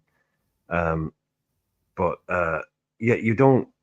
Generally you don't put it on, but like you wouldn't put on like a Man United jersey. Like, right. That would be something you wouldn't do. Like, okay, you put it on because you don't think it's going to offend anybody. Because you're going to get clipped up. There's going to be clips of you wearing a Man United jersey or a City jersey. No one wants, like, you don't want to. You hate your rivals enough. You're not doing any bit of that's just my opinion. He's not the cleverest guy we'll ever, and like I said, that's part of his charm, is that he does silly things because he's probably a bit dumb. He's that guy. He's fun because of it. And he kicks chairs and he goes a bit nuts, and he's got that. And it's like, Darwin, dude, you've got a shirt on. It's like, he's just one of those guys, man. He's Darwin. It doesn't really bother me at all. You can, and Darwin, you can send your opinions about being called You call dumb to Brian. Well, Care yeah, of the exactly. Irishman. Come on. I think anybody that's ever seen him play football, his antics, knows Yeah. maturity isn't his strong point. Here's that Uh,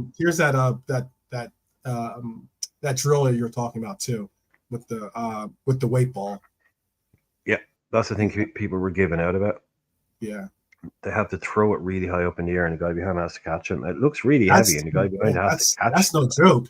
I would not want to catch that ball. Is not light, by the way. That's something. Yeah, It says it on there. It's 4 kilograms, right? yeah, and the guy has to catch it. Like you try and head that, like Virgil was doing it with Darwin. Virgil's got the Yeah, technique down perfectly. yeah. Like repeat every time it was landing in the same place. But some of them they were flinging it. It was going all over the shot, man. And That's that I thing is get. not. It's not That's yeah. easy. Someone gets that in the That's back of something the that shoulder. that It's like drill is something that you see boxers do normally. Like as yeah, in people were giving out about it. Like, what's all this heavy ball bullshit? I want to see proper, coaching. It's like it's just one drill, lads. Come it's on, one it's just drill. something different. I know. People can It's make a big working the thing out of strength. nothing Yeah, sometimes. yeah, I think making it also, sound like we're what's doing Navy again, it gets to what. SEALs bullshit or something. Yeah, I was It's gonna just like say. yeah, Yeah, unsophisticated crap. It's like come on, it's just one thing. Relax. yeah. No, I think of it as the same. What you're saying is that like it. I think it's one drill.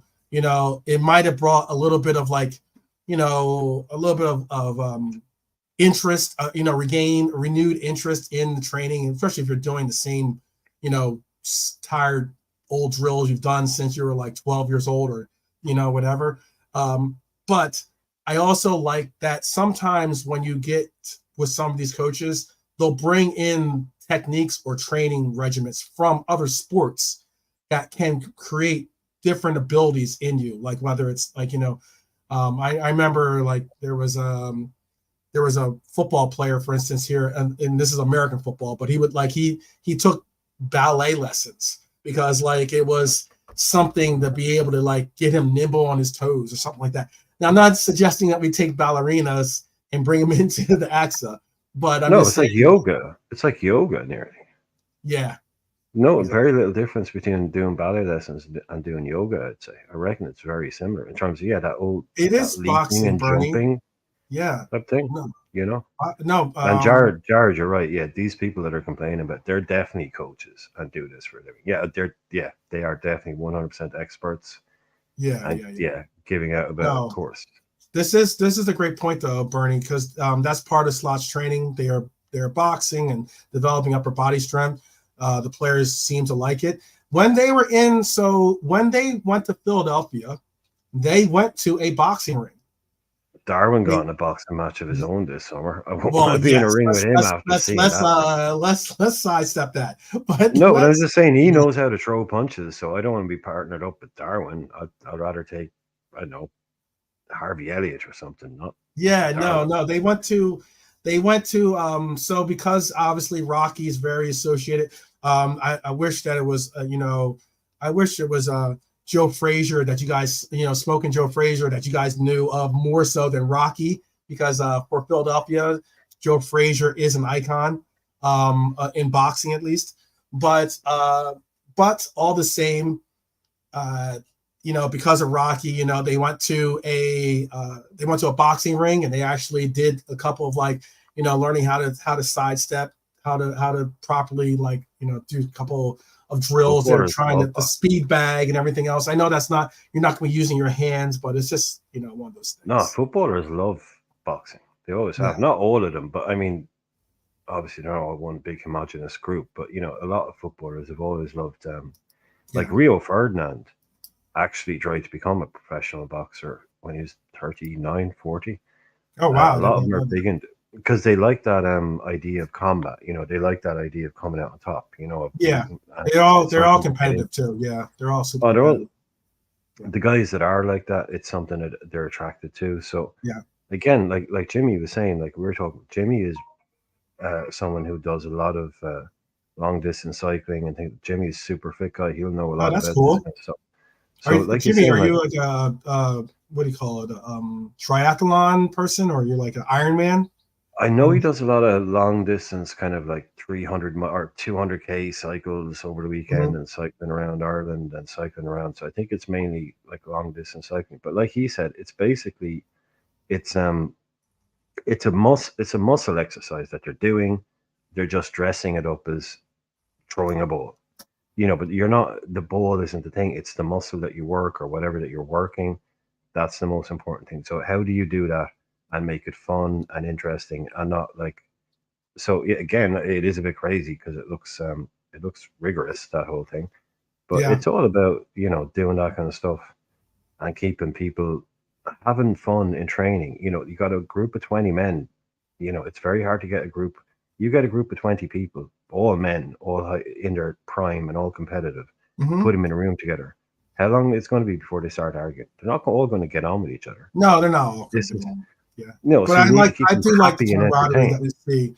Yeah, We but do if you see keep quite them a bit of happy and camaraderie. entertained, Yeah. no, but I'd say if you just lock Ooh. people in a room, so if you Oh, keep them happy and entertained, then you've got camaraderie. But you have to keep it good and keep it interesting, and then keep it effective. So we get to wait a minute. watch We these things might have a penalty. We might have a penalty. for For Atalanta. Ederson just dribbled into the box. Whether they give it to him in the box, he took the fall in the box. They might try to split the baby and give him the foul outside the box. don't split the But baby. yeah, that's a solid King enough. Solomon, yeah, I know Yeah. exactly. Yeah, you don't. Yeah, that's a bit drastic. Okay, They're I doing a suppose VAR check for this right now to find out. He did go to ground the kind of easy, but it was very, very poor of the Arsenal defender. Who was that? I think it was sounds like Partey. a It was sounds like a Partey. definite penalty to me. Anyway, Yeah. sounds like a definite penalty to me. Normally, when you put your hands up, that's kind of like you saying, "Yeah, I kind of got him a little bit," But it is. I'll wait. I'll wait. Give you a second. I'll wait to kind of see if they do get a penalty or not off of this. It would be big because that would be Atalanta getting an opportunity to go up 1-0 if they do give this penalty. It's very, very, very, very, very interesting if they do. And it was very interesting to see the player that actually did go and take it or get or did draw the foul was their DM, someone that we were linked It'll with be for a little while. it'll be great fun to listen to their fans if this happens. Yeah, yeah. It could be called a penalty. It could be called a penalty. It could be it's for Atalanta. They're trying to figure out. It's right now. VAR is going over it right now. They're doing a penalty check. That's at least I don't know where if anyone's ahead of my feed or not on the game, but Atalanta is waiting to see if it's taking quite a long time though for this to go through. I don't understand why they're taking so long. This is they should be already done with it. Check over,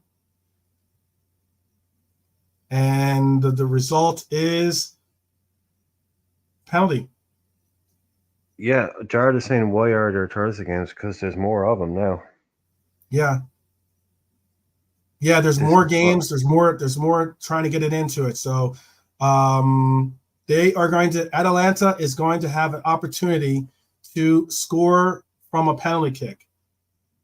It is I don't know what player what it was? No, I don't know. I don't know that player actually. I had to look to see who that player is. I don't know Atalanta that well, their team that well. That's why I have to look and see what that team is. But he is going back to go for it right now. He's number 32 on their team. I don't know who that is. Matteo. That's Matteo. He's Italian. Matteo Retegui. And he missed. And he missed again. Oh my God. Oh my goodness. That was first off, could have been one of the worst penalty kicks I've seen in a long time. Like no pace under it. Went to the side. The goalkeeper got it. He got the rebound on the penalty, like as in he got the actual rebound off of the penalty kick, headed it back onto goal. Raya was able to get up and block that as well. That is unbelievable. You're right about that. Unbelievable. Well, let's do something fun here. This is what I said that we had a little fun section here that I wanted to do to get with you guys. Sorry, that was terrible. Did he miss it? Absolutely. Did he miss it? Yeah, he missed it. Was it saved or did he take it wide? It was saved. Oh, it was, okay, but saved, a bad penalty. And then he had an opportunity off of the back. He off his kick. Oh, the rebound bump popped up. He heads it in. He tries to head in the rebound, and Raya got up and saved that one too. That's not good. Dude. That's not good. Who was it? Matteo Retegui or Retegui. How do you say his last name? Retegui. It's an Italian name, or he's Italian. I'm not sure if he's Italian. Yeah. I would say, but I know his first name is Matteo. Oh, call him Matteo. Yeah, Matteo. Lookman should have stepped up and taken that one. He likes to miss. He likes to miss his fair share. Anyway, this is what I wanted to get into with you guys.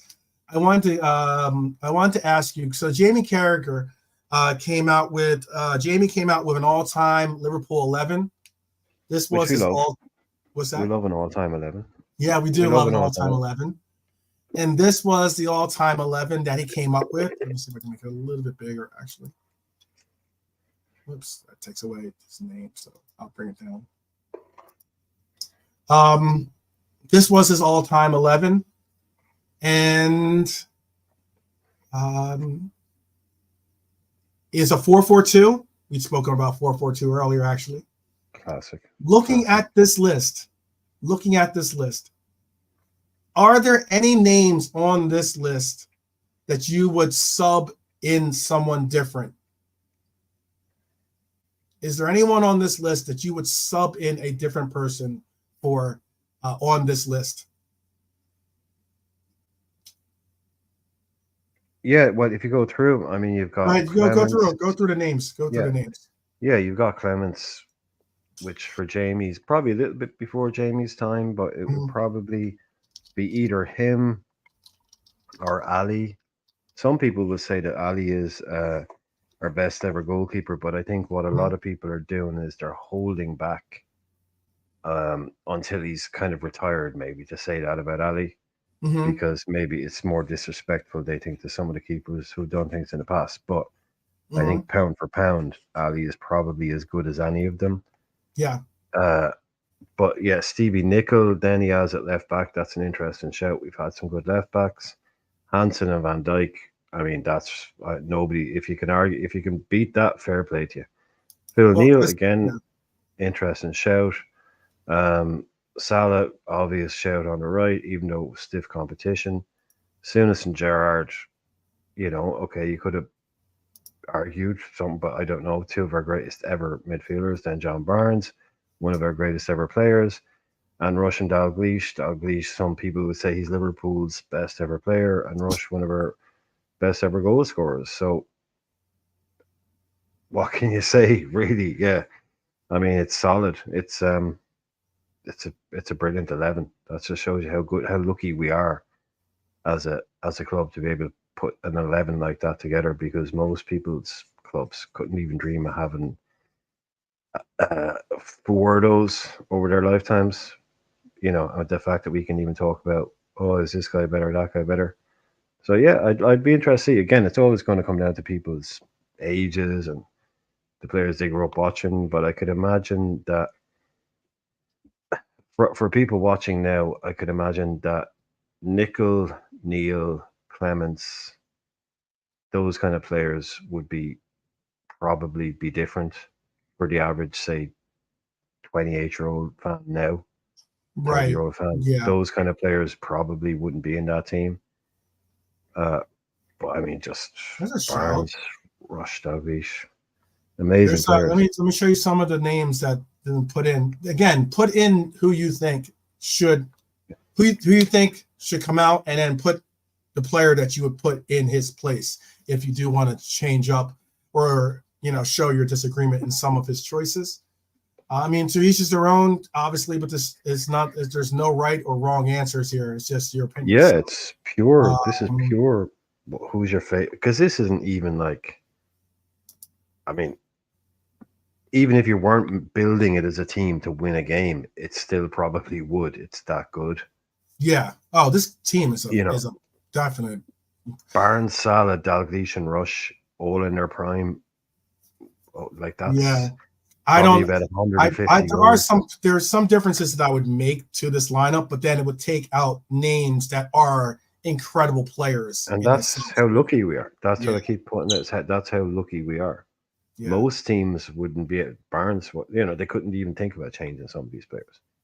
The idea that you can even have a conversation about something. Arsenal's captain is coming off the pitch right now. Surprisingly, I did not think Jesus was their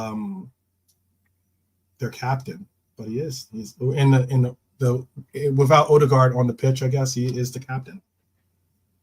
So I guess he's the vice captain. Looked like Ray might have jumped off the line a little early there too, but looks like a great goalkeeper. Rob says as well about Clements, and he's saying KJ saying Robbo for sure should be at left back. Realism Jarrett saying you would think Suarez, but can't argue with Rush and Dalglish. Nichols for Bernie was probably someone that she's surprised to see there. Dundee for Dalglish. Okay. What? Oh, right. Okay. Yeah. Okay. Sean Dundee. Yeah. Yeah. No, that's a joke. That's like a joke. I understand. Fast signings. So. These are slouting. Where he bought him from, and he done nothing. Yeah. Bonker says he would put in Alan Kennedy instead of Nickel. Hollywood Rock said the same. Shouts for even older school. I mean, Kennedy's even before Nickel, So yeah. So that's Kennedy, interesting to see. KJ still sticking with KJ. Bernie saying Kennedy was some player. Okay, Keegan just getting a shout. I would have had but for who though? That's gotta be Rush or Dalglish. So right. Neil is an incredible player, but I personally would have had. I would agree with you, Bernie. I would have had Trent over Neil, to be honest with you. But Neil's an incredible player. I think Trent is one of those guys that if he stays like 3 or 4 more years, it won't really be an issue. He'll definitely be that guy. Yeah. Again, a lot of this is kind of paying respect to the past. Yeah, I just think from Cara. I mean, yes, because I can understand you all know the fact that one of the reasons why I don't rate Suarez is because of the whole body racism. I just don't like putting them out there like that. But he was an incredible player on the pitch, to be honest with you. No one's even mentioned Fowler or Owen. I was going to say, personally, I would have liked to have seen Rush and Torres together. That'd be incredible. I mean, I think we had they don't even put Torres up there, but Torres was possibly one of our greatest strikers. Dalglish and Torres. I mean, this is what you're talking about. Yeah. You're talking about like guys that are hundreds and hundreds of goals, hundreds of appearances and hundreds of goals. Yeah. It's insane. Like you could make a whole different 11, right? Yeah. Xabi Alonso's not there. You could have an all-time versus a. You could have McMahon. Yeah. You could have McMahon instead of Souness. You could have Team A, Team B, basically. And they would be 2 of the best teams of all time. Yeah. That's how good we are. That's what I like. It's like the idea that like 4 of us could come up with 4 different 11s, and it'd be just like, I can't argue with that. I can't argue with that. Like you can have Suarez, I'll have Dalglish. You can have Rush, I'll have Fowler. I mean, it's just that's the level that we're at. I think Cara is definitely paying a bit of homage to the past there with Neil and Clements, but I reckon he would, if he was being super honest, he would have Ali and Trent. if you He's look at just his put. team, He's been. you can see that he's basically taken. He's mixing it up. He's mixing it up because he took Yeah, two he's from his mixing it up. current era. He took like I don't think any of those guys played with Stevie really, but he took one or two from his era and then like more homage to the generations past. Yeah, like Barnes, Souness, Rush, and Dalglish. That's our golden era in the 80s. Yeah, Um, Clemens and Neil is back in the late 70s more. yeah, Then yeah. you got Salah on Hansen, obviously. But like it's more actually, yeah, that classic 80s theme Mm-hmm. is high, yeah, Nickel Hansen, Barnes, Souness, Rush, and Dalglish. Yeah, that's that classic 80s side. So Right. that's 2, 4, 6. He's gone 6 from there. One from his era, which is Gerrard. Which is Stevie. Then Van Dyke and Salah, which Yep. is now, and New then era. Right. Clements and Neil from the kind of previous one. Yeah, so he's given it a spread, I think, definitely. Yeah. Trying to be. I think that's what it was. Big up Callum. I see Callum's in the house. Good to see you, brother. Good to see you. Hollywood Rock. Good to see you too, brother. Yeah, yeah. Hamlin Hughes. Yeah, Hughes. There's a lot of names that could have been on here. That shows how incredibly deep this team, especially during the '80s. I understand why he went so deep in probably showing love towards the '80s because I mean those teams just won for fun almost, at times. But So Dalglish, to be honest, like Dalglish should be an almost kind of because he is potentially our best ever player. That's how good mhm, he was. He's mhm, not like he should be in all the 11s, and then but he will be slowly forgotten about how good he was and what he did. He was like a Bobby Firmino before Bobby Firmino was born. mhm, The numbers and then what he did for the club, even regardless of the off the field stuff. mhm. But we sold Kevin Keegan, Ballon d'Or winning Kevin Keegan. Everyone was like, "Oh, you're done now." Dalglish comes in and basically turns us into what we became. He was our Mhm, Cantona kind of thing mhm. back then. And Dalglish, I can't think of Liverpool without thinking of Kenny Dalglish because I'm from the 80s. I remember Right. Hillsborough. I remember all that stuff. Player, manager. I mean, yeah, I can't think about Liverpool without thinking about him. And that yellow kit is a is a good one as well. Yeah, Hollywood Rock saying 8 of those players are before his time, but they were part of the Liverpool that dominated, so hard to keep them out. Yeah, exactly. Yeah, yeah, You could do it. yeah, You could do with some of them today. A Russian Dalglish up front. That's guaranteeing you 45 goals, easy. yeah. That's just game Or over. or just like you said, you have Fowler in there too. I mean, like, or Oh, I mean, God, you have Owen. Fowler, you have Torres, you have Suarez. I mean, heck, you could put a Sturridge in there. I know he's not possibly a lot of people's all time Liverpool greats, but I think that Sturridge, a healthy Sturridge, could be in He there too. makes the 23. He makes the 23. Give him Yeah, that. there you go. Daniel, you Um, hear me? You hear me, Danny? but Yeah, you're talking about our lineage of great strikers, like you say. Back from you can for yeah, we have our Bentekes and our Carrolls and our Sean Dundees, but we yeah, also have Roger Hunt to Kevin Keegan to Kenny Dalglish to yeah, Rush to Fowler to Owen to Torres to Suarez. Those I've just named some of the greatest strikers ever to play the game, and they all play for us. yeah. I mean, I would have that's personally, I wouldn't. All respect due to Nickel and Neil. I would have had Robbo and Trent. I get that Trent will have established himself as I think he's already a legend, but I mean, you know, being he's still he playing. is.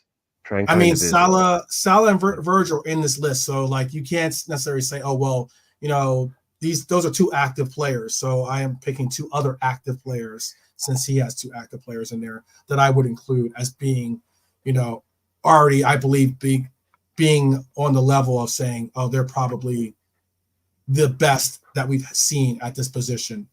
Yeah, I I guess wouldn't want to leave a McManaman too. Robbo out. Yeah, I wouldn't want to McManaman was leave a definitely Robbo out. special. Sorry, yeah, yeah. No, he was again. But I'd have to have a Rob Jones in there, Mm, and I'd have Trent. So I Rob Jones played at left back as well for us. mm, Rob mm, Jones, very very special. So I'd have him in my team because he's my generation. He'd be my kind of pick from my team. So I'd leave Robbo out because of him. But if it wasn't for him, like we've had terrible left backs most of my life, other than mm, Fabio Aurelio. Other than Fabio Aurelio, who's the greatest player ever to play football. But other than mm. him, we've had really bad ones. These It was a joke position for us. And then Robbo came in, he's locked that down. But I just think Rob Jones has to be in my all-time 11 because if it wasn't for injury, he would have gone. Yeah, he would have been amazing, and he was even before injury. So I'd have him at left back and Trent at right back. Yeah, Nickel and Neil would be coming out of my team, and Clemens, unfortunately. Yeah, yeah. I think Ali. I mean, like, Yeah, say what you want. I know this is like, obviously, the a bias considering we've seen these players play, but yeah, I mean, I still think Virgil's one of the greatest. Obviously, Ali's possibly one of the greatest keepers I've seen, at least, especially for yeah, Liverpool. definitely. And there can be strong arguments um, whether it's Trent and Robbo, or if you have, as in who Brian put in at left back as well. Oh, but yeah, if you were to go with the double, I mean that Trent and Robbo at its peak, they Mm-hmm. actually played together. They That built complement each other. everything That's that why. That's why I was like, to have but Trent that blew without it all out of the Robbo water. seems weird. It kind of seems weird. Yeah. Yeah, but if you wanted to put them together in, say, an actual team that would be playing something, Trent and Robbo at their peak in that Klopp team, Mm-hmm. unstoppable, breaking records for assists on both sides. Mm-hmm. They were the perfect combination. But to be honest, even with the Ali thing, I would still, for my all-time 11, just to give it my own kind of, I'd still put Brucey in there. I'd still Mm-hmm. put Grobbelaar in there. And no one's mentioned him. So to me, it's Yeah. still Yeah. Okay. Grobbelaar. He's Okay. my keeper. Who's Grobbelaar your is keeper, huh? always, yeah, he's my keeper, as I say. He's my man. Like, the guy is crazy. The stuff Grobbelaar used to do made you want to play in goal because you realized it could be fun. You didn't have to be that guy just standing there. Mm-hmm. It was just like he made it look like it's not a dud position. Grobbelaar, he'll always be, but Allison, if I wanted to play again, yeah, it's Ali, even Mm-hmm. over Clements and that. Yeah. Yeah, Nobby wasn't even mentioned. I think Lonzo could be a shout for midfield in this. Nobby could definitely be a shout. Well, it would be interesting. Maybe we can make not an all-time 11. We should do like an all-time 23, or like a full man squad, and try to keep it like balanced, so it's not like yeah. seven forwards or strikers on the list or something Oh, like two that. for two, 2 for 1. I mean, two for Yeah, one. Two right backs, two right backs, four center halves, two left backs, and so on and so forth. yeah. We'll Lining up in an old school 4-4-2. yeah. If you guys got time for yourself, jot down what you want to put as those answers. We'll make a show and such. You're ready for it when you're ready for it, and we'll put that together, because I think that'll be an interesting discussion. I think it And was all time, and all all time. time, all Yeah, time. not So you can not get, just Premier so League. You can go way those back. out there that always complain about it. Oh, there's been football. There's football before the Premier League.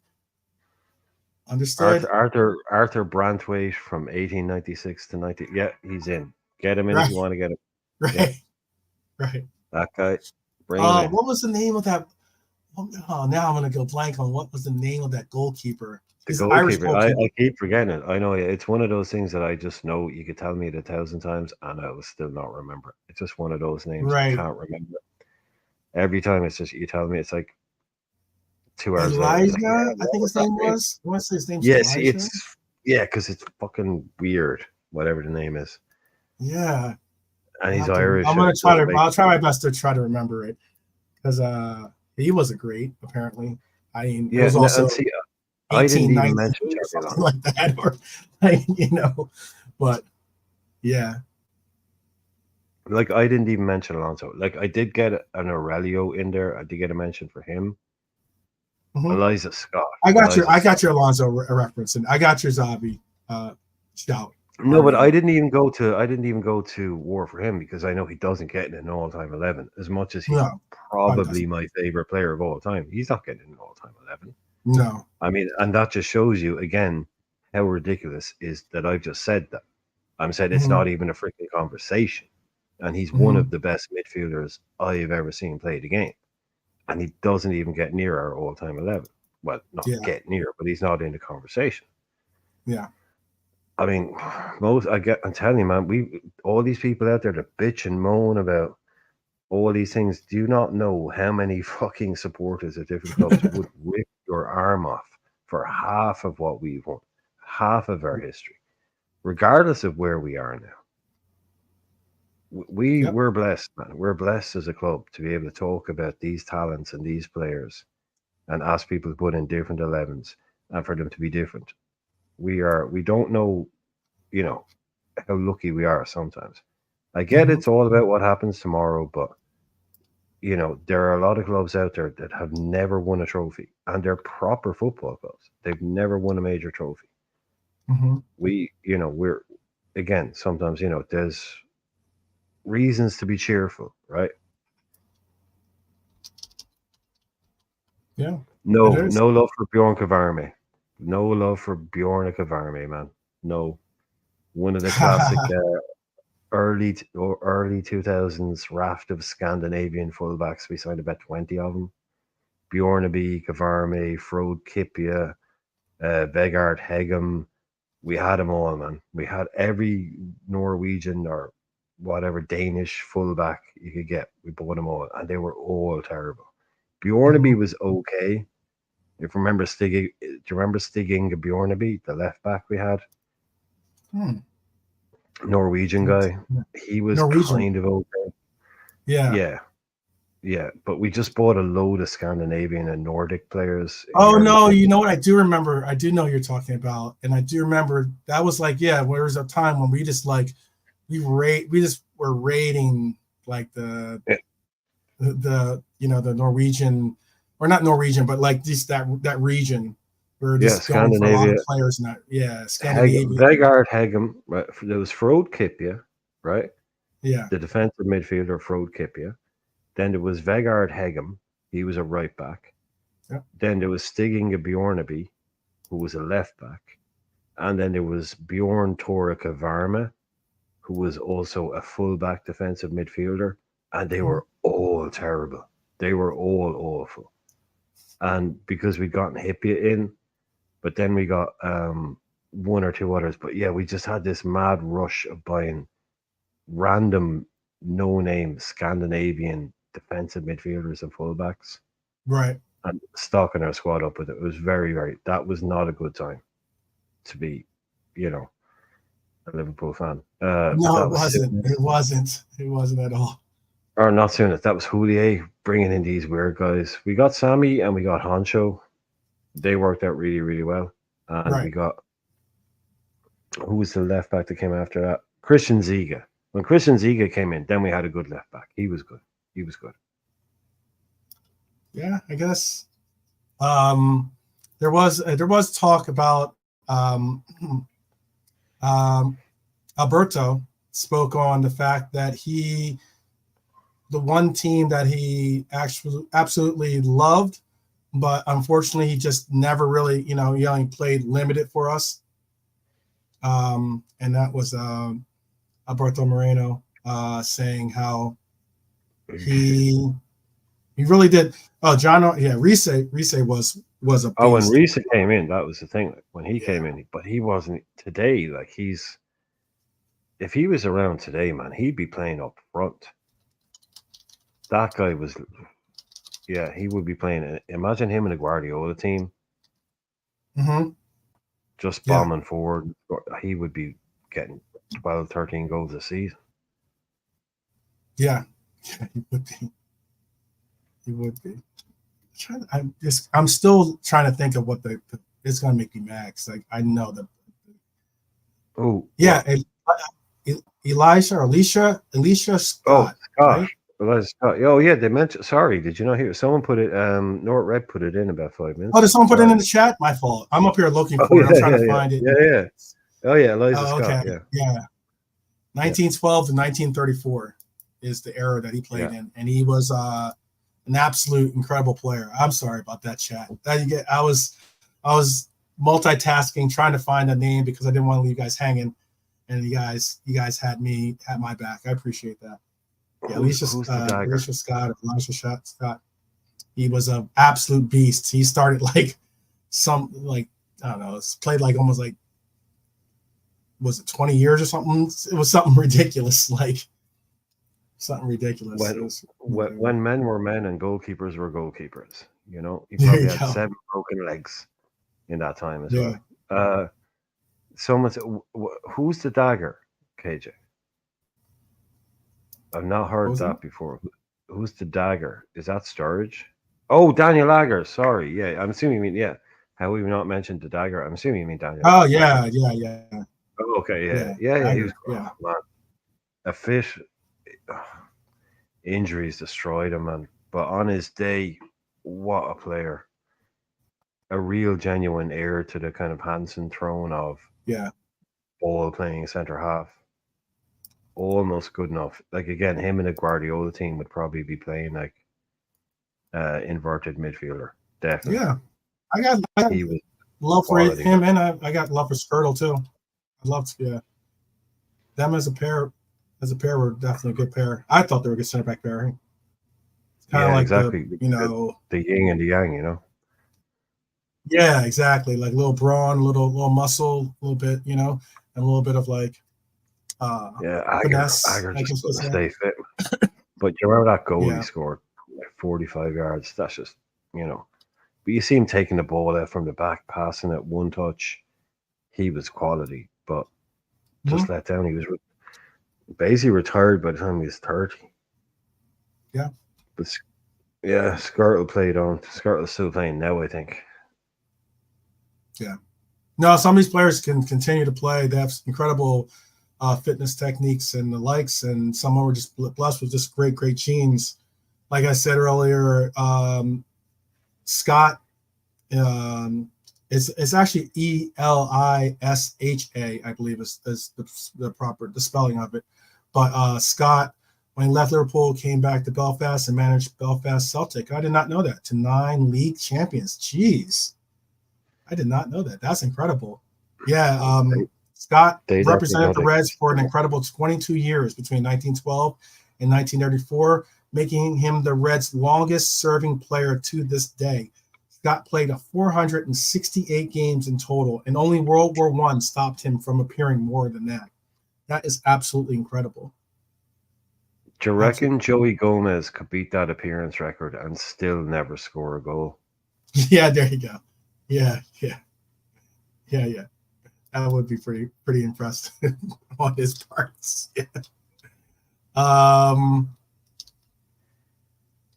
Yeah.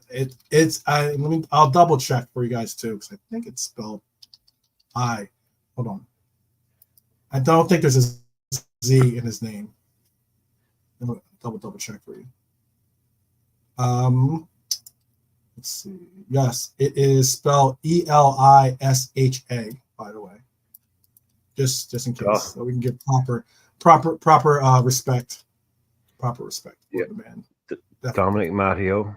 One of Ireland's finest. I think Brian had a different goalkeeper originally until I suggested that, because I think it was Kelleher you had in in my Ireland 11. Yeah, in my Irish Liverpool 11. Yeah. I did.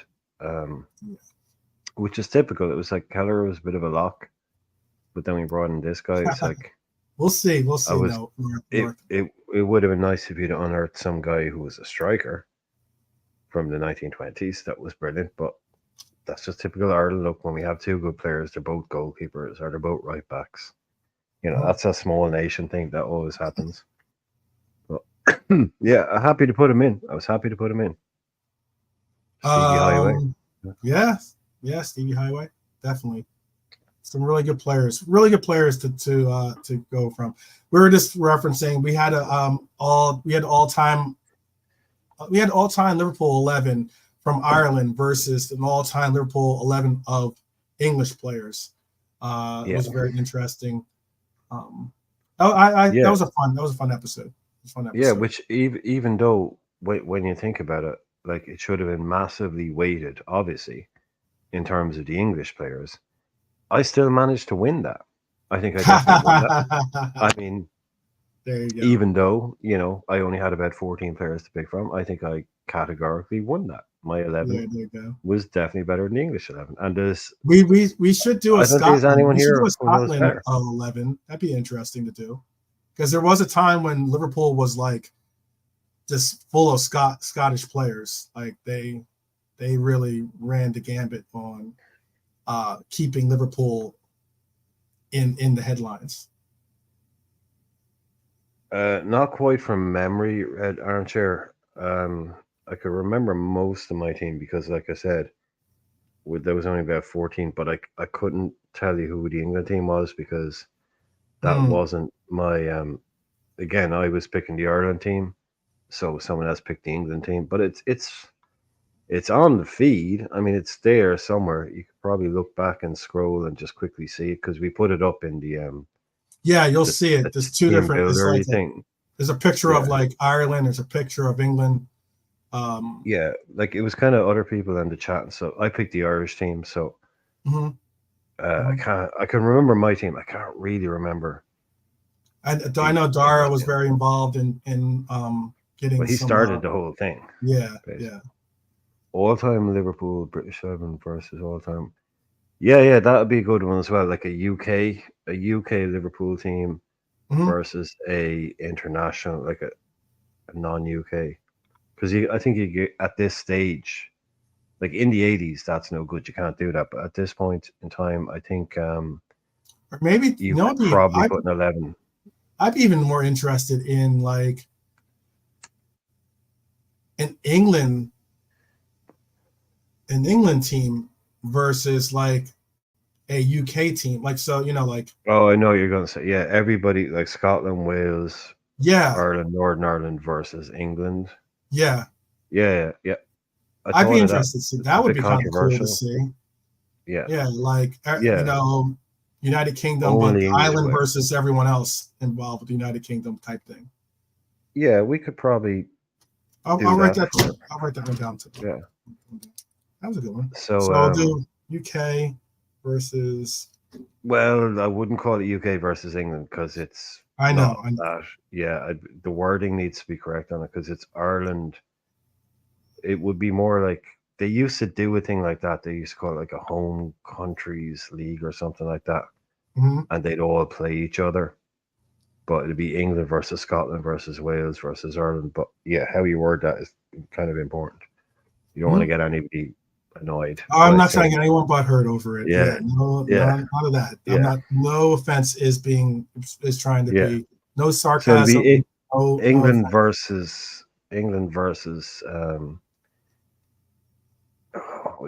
We can talk about it after, but we'll talk about it. We'll come up with something. We still got, you guys got to recognize that we still have the Continental Cup that we're going to do. That's going to be fun. Yep. We have we'll be having another international break, so we'll end up bringing those teams in. And then maybe once we have all these teams done, we could possibly even do, apart from the Continental Cup, but I mean, like all these teams are like the Ireland and England and, maybe do a Scotland team, whichever we do, we can maybe even see like who had the best out of all of them. Be kind of fun to see. Be definitely kind of fun to see. Okay, that's a good one. Red Armchair's come in with one. This is good. Kelleher, Finnan, Lawrenson, I'm assuming, Staunton, Beglin, he means Highway, Whelan, Partridge, Mark Kennedy. Who am I missing? Yeah, that was because you're missing Robbie Keane. Who was my other striker? Ray Houghton. It was Ray Houghton was in my team as well. So Robbie Keane is what you're missing. So the idea was if you were either You qualify if you were Irish and you played for Liverpool, as in you were Hmm. born in Ireland. You didn't have to have played for Ireland. You just had to be born in Ireland and played for Liverpool. Didn't match. It didn't matter Right. if you were capped, or you had to have played for Liverpool and been capped by Ireland senior international, say like Houghton, who wasn't born in Ireland, but yada yada. So you didn't have to have been capped by Ireland as long as you were born in Ireland and played for Liverpool. So the same was true for the England Right. team. So they didn't all have to have played for the English team and Liverpool as long as they were English, born there, and played for Liverpool. So they had a massive, yeah, Aldridge, of course, yeah, they had a massive advantage. And they could pick Yeah. any English player. So, but I think the Ireland team was Yeah. still a strong team. So if you were to put They put that up a together good with fight. an, I thought they put up a good yeah, fight. oh, if you add that to a Scotland I'll have team, to, like again, you, that we have that is a archived series. So if you look in the yeah, videos, you'll see it. It stands out too because it has like, Ireland versus England versus Ireland, all time 11 Liverpool players. It stands out. It definitely stands but out. like I said it on the night, and people have kind of pointed out there, like when we're talking about it, you can forget, like no offense, you can forget even right now Northern Ireland and Wales, even though Rush is there, Ireland plus Scotland is a totally different story. You just Hmm. have to give us plus Scotland, and we Hmm. get Hansen, we get Dalglish. That's a total. We don't even need Northern Ireland and Wales to go toe to toe with England if you combine Hmm. Ireland and Scotland, because some of our best players in the 80s and 90s were Scottish players. So that even that on its own can go toe to toe with the England one. But if you put together with Wales, that introduces Ian Rush. So I think it's a much you know Hmm. stronger proposition. Then I don't think that England team looks so good. Yeah, yeah. Um, we're just we're just kind of riding out the end of this. We're already past the 2 hour mark. Normally, but we were going to end at the 2 hour mark. But I'm also seeing that this game is almost to the conclusion. So I'll ride out the Arsenal versus Atalanta game here. We're at the 89th minute, and it's still 0-0. Atalanta just did have an opportunity to try to score again, but did not get it through. Some other scores from today: Atletico Madrid, versus Leipzig 1-1. Um, Sturm lost to Brest 2-1. Monaco ended up beating Barcelona, or ending up is beating Barcelona. These games have not gone final yet. They're in the 88th, 87th, and 87th minute, so there's still an opportunity for some of these teams to pull out something from these games. Leverkusen did beat Feyenoord 4-0 earlier, and Benfica Oof. did beat. Arne Slot, please come home. Yeah, yeah. I have no idea. 4-0. Yeah, they Oof. did not look. Yeah, and he played a very, very young team in that game too. By the way, it was very similar to what Pep did as well. And by the way, big shout out to Bajcetic, by the way, who had a very, very, despite the 3-0 loss or something like that in that game, Mhm. had a very, very good game. Had a very good game. Unfortunately, they No, had the loss, like I said, but that's what still I was had saying a last night. We want to see these guys go out and play, even if it is a loss. It was a harsh introduction to the Champions League or whatever for them this season, but he's playing. He's playing 90 minutes. He had 95 touches in that game. But that's what we need him to do. He's 95 not sold. touches. Yeah, he hasn't been sold. He's out on loan. He's Yeah. something because someone said it earlier on. He goes out and has a good season, comes back better. This DM conversation is changing. Now that's a year away, but then you've got then you could be talking about having a Gravenberch, a Zubamendi, and a Bajcetic. Now that sounds pretty good to me. Mm-hmm. I wouldn't Sure. mind that at all. No doubt. That's really nice depth, double pivot type players. That to me already sounds good. So get him out there, like we were talking about with the buy, sell, loan type guys. Is if we're going to loan these guys, loan them somewhere where they're going to play, even if it's at a lower level team, but they're going to play in the Champions League. That's what we need. So, so yeah, he's been getting a lot of praise. Yeah, maybe some Liverpool fans are kind of over egging the pudding a little bit. I don't know. I don't see, but I have seen a few of these people going, "Oh, he was brilliant last night." But yeah, look, they got beat. You know, another red card has been just issued to Sturm, or another red card in a game has been issued. It was yellow it's 2 yellows that became a red for Dimitri Lavallee for Sturm in the 89th minute of that game. That game has got Sturm coming, trying to battle back from a 2-1 deficit. And Atalanta has a corner kick here, and they did not end up getting anything out of it. Is that Sturm Graz? Is it? Mm-hmm. Yeah, I don't know if they've changed it. I hope they haven't changed it. But quick trivia. Does anybody know who their stadium is or was named after? Which famous celebrity Sturm Graz's stadium was named after? Up until maybe potentially they might have changed it, but I already saw the stadium, so I'm not going to guess it. I don't know if that's even the name you're talking. Is it still like he's a very famous actor? No, they've obviously changed it then. They've obviously no, because you'd immediately be going, yes, he is. He's a famous Hollywood actor. No guesses. No guesses. The Arnold Schwarzenegger Stadium. Yeah. Oh, get out. Yeah, it used to be called the Arnold Schwarzenegger. It's not anymore. I would have gotten that if I seen that. It's called the MERKUR, so Merkur Arena. Yeah, it's been fucking renamed by some, whatever. Yeah. Yeah, but it used to be the Arnold Schwarzenegger Stadium. Because he's from Graz. That's where he's from. Well, he's not from Graz. They should have called it the Terminator or something like that. That would have been cool. Something like that. Terminator Stadium. Welcome to Terminator Arena. Exactly. Get the vibes up. Yeah, you're gonna. Yeah, I'll be back. You can be like, I'll be back. Something like that. That's his local. That's his local spot, basically. So that's cool. I did not know that. Well, they are down 2-1 in that game. They're trying to battle back. The T9000 Stadium. There you go.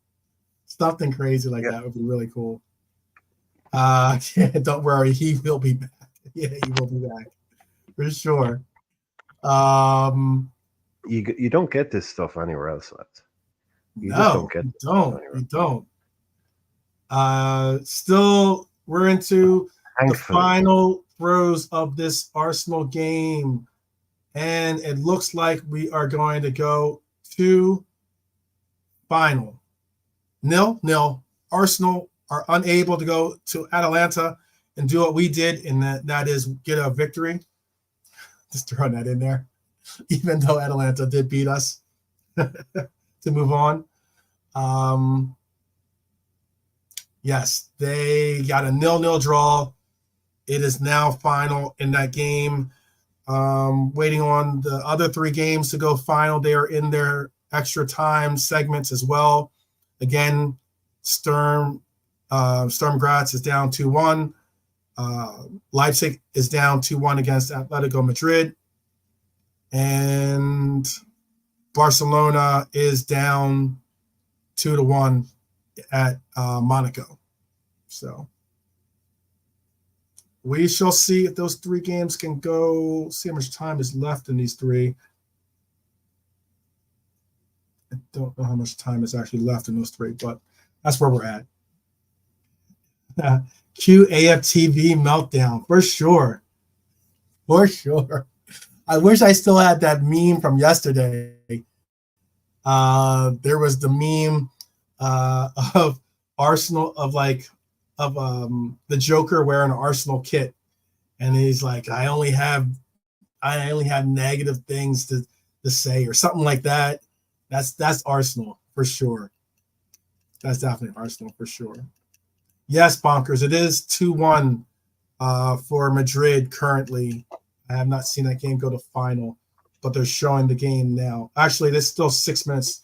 They have 6 minutes of extra time, so they have 2 minutes left in extra time to either pull I out missed a what you were saying there. What were you saying? If you only have negative things to say, it's about Arsenal. Is that what you're saying? no. The meme. There was a meme, Oh, sorry. Okay, and it I was had to stop. Wait. the meme had the Joker, the I think it's Joaquin Phoenix, right? That's his name, right? Playing. It was a picture of him, and it was like him in the Arsenal kit, and he's talking about how he only like the only thoughts he have are negative thoughts. I'm just saying that's Arsenal for you. Even when they're winning, they've got negative. They got negative things to say about their team. But But they let's like to see. filter what everybody else says about them. That's bad. They like to feel like they like to convince themselves that everybody is talking about them and everybody's obsessed by them Yeah, just because people talk about them on the internet because the Premier League is massive and they're one of the biggest clubs and they have really expensive yeah, players. And yeah. then you'll get these guys like um I saw someone say today, it was like they started off like they're male. It's like, I get it. We're really hot right now, so everyone's talking about us. I get it. But you all need to stop obsessing about Arsenal and what we do. It's just Really? like, okay, dude. Like, Yeah. okay, cool. Easy. I've never Easy. really, I haven't spoken about like, I talk shit about football for 2 hours It's a every wrap. single night on Yeah. here, and I can't remember the last time I even talked about Arsenal ever. You Monaco know, has just beaten Barcelona, by the way. yeah, Monaco has just beaten Barcelona. these guys think they're like in everybody else's, and they're like, yeah, we get it. We live rent free in your heads. It's like, dude, what the fuck are you talking about? It's just Arsenal fans think that everybody is in some way out to get them, but at the same time, they're, I don't know, it's this weird thing where people, it's weird. I don't know. They're very, very odd supporters. They went from being like respectfully finishing sixth, knowing that like they weren't that good, so there was no place for them to be slagging people off. Oh yeah. They also Finishing went second from Arsenal fans being there were some Arsenal fans that became Liverpool fans. yeah, and then they finished second once, and Now all of a they sudden, yeah. entire things changes Oh yeah. completely, and it's like Big up. Oh, sorry. I Go ahead. think they, I no, I think they think they're Man United in Yeah. terms of, oh, we get it, Of we're Arsenal, we're importance. always going to be in the Yeah. headline. It's like, Importance and yeah, world. no, Yeah. Yeah. Exactly. Yeah. Totally. you play in the Champions League or you play in the Premier League. You're one of the biggest clubs in it. People are going to write articles about you. People are going to talk about you. Mm-hmm. It's like, oh, stop talking about us. We get it. We live in your heads. It's like, no, you're No, part I of wouldn't one go of the that biggest far. entertainment industries in the world. Right. Take the sport out of it, and you're one of the main characters in it. You're Arsenal, so people are going to talk about you and write about you. But when Right. they do and they criticize them, it's like people need to stop talking about Arsenal. Because okay, do you know what would happen if everybody gave you and granted you your wish, and the entire media in the world stopped talking about Arsenal? Your club would disappear over fucking night. Facts. Facts. Facts. I was going to just say, shout out to a former Red that just got the win for Monaco, Oh, Mr. hang on, let me get. Minamino. Oh, you let me. Oh, you got out of me. I was going to guess. Yeah, I forgot he was there. Taki started this game in the 10. It could be Done really interesting. And well there. you know what? Thinking of Taki might be a shout for a player that would be given a shot at trying to get into this lineup. You know, who knows? He's done very well there. He has done very well in Monaco, and good Yeah, for him. good move from. Taki, definitely Yeah, a cult hero for us. Was important in a lot of our couple cup runs. He was very, very important. top scored in the cups. Yeah. Top scored that season where we won the double in cups, but we didn't win. That was all we won was the two cups. Boo Mm-hmm. hoo us. Mm-hmm. He was our top scorer in the cup competitions. I think he Yep. had 8, something like that. So he came in Like and I did was his talking about job. Yeah. the guy earlier on. He's part of our history, not just by being standing in a photo at the background. Like he can say to his kids, "Yeah, I won those cups." Yeah. But oh, did you just win those cups? No, but I was a top scorer. I played in these games. Like I wasn't just in the squad, standing in the lineup, got a medal for nothing. I actually played a major part in it. So he has big potential for a kind of future, cult hero type thing. Mm-hmm. But I thought it was a good move for him. I thought it was good. Monaco did really well. Yeah. I'm not a No, goalie. I'm not a goalie, Bernie. There's no way I'm a goalie. I don't know. I think Bernie was asking us earlier on if we could get into the midfield. What kind of midfielder would we be? I think was her question. got you. You, Yeah. I think she's, and I to other played people left as well. halfback, or I played on the left in midfield, left midfielder. We call them halfbacks here in America. Yeah, no, I would be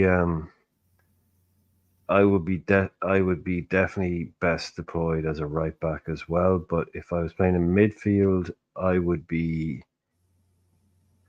Hmm. I would prefer to be on the right, to be honest with you, because I have a better left Yeah, foot than the right. But if I was in the I midfield, know. I'd be. Do you know who I'd be? I'd be a Jordan Henderson. I had really good stamina, really good energy. I have a good first touch. I can pass a ball, but I can't dribble. I can't do mm, techie stuff. But I can pass long. I can pass short. But I have really good first touch, really good stamina, really good back. But yeah, I can't dribble past people. I can't do techie stuff. I mm, can score goals. I can like that kind of stuff. Good shot as well. But dribbling and all that crap, no, I can't do anything like that. I'm really bad at that stuff. And heading, really bad at heading. But yeah, a really good shuttler, as I say, Jordan. I'd be a Jordan Henderson, there definitely. you go. Shout out to Balogun too, by the way, U.S. men's national team player, former Gooner himself, but no longer. Plays for Monaco, but is also U.S. men's national team starting striker.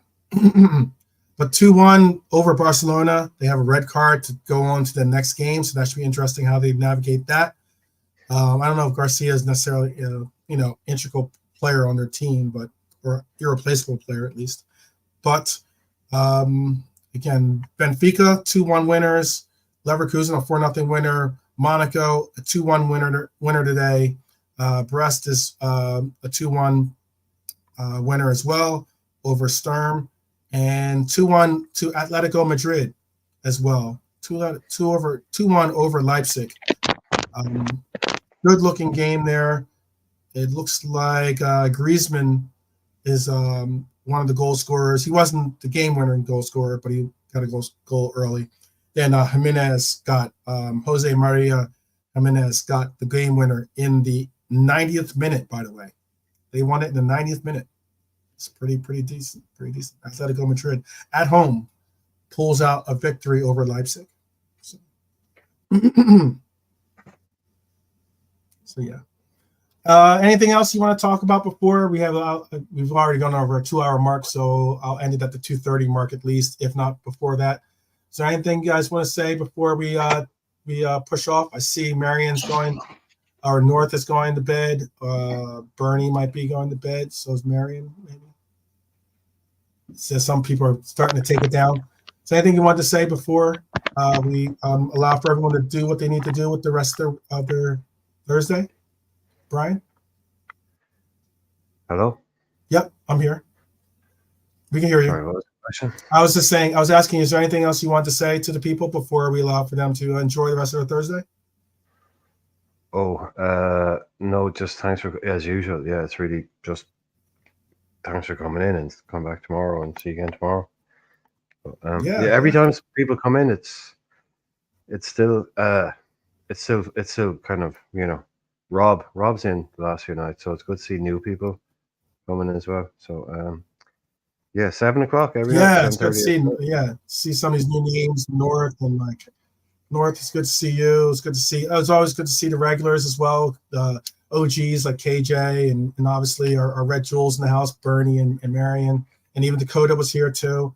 It's always good to see those of you that show up and show love. Obviously, Red for Life and Red Armchair Supporter, Cedric, and if there's anybody, Cal, Jared, Rose and Jared, Bonkers, Highlore, so many people, Hollywood Rock.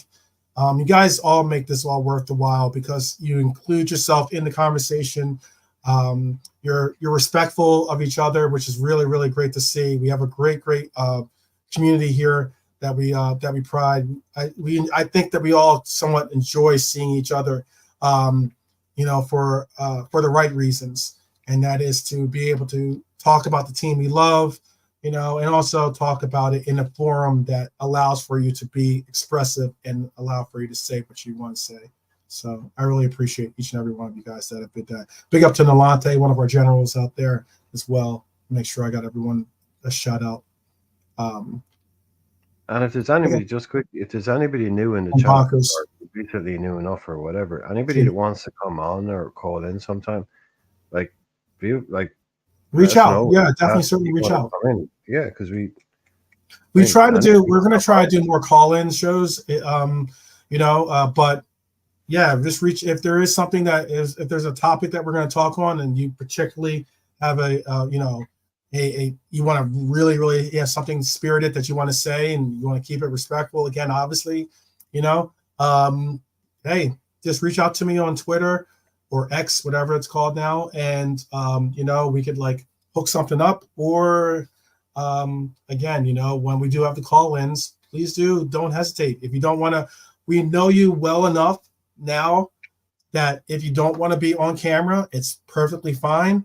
Obviously, I'm never on camera, so that's Brian. I know you have not seen Brian. I mean, Brian's not on camera, so I mean, you're more than welcome to join the conversation. That's the basic bottom line of it.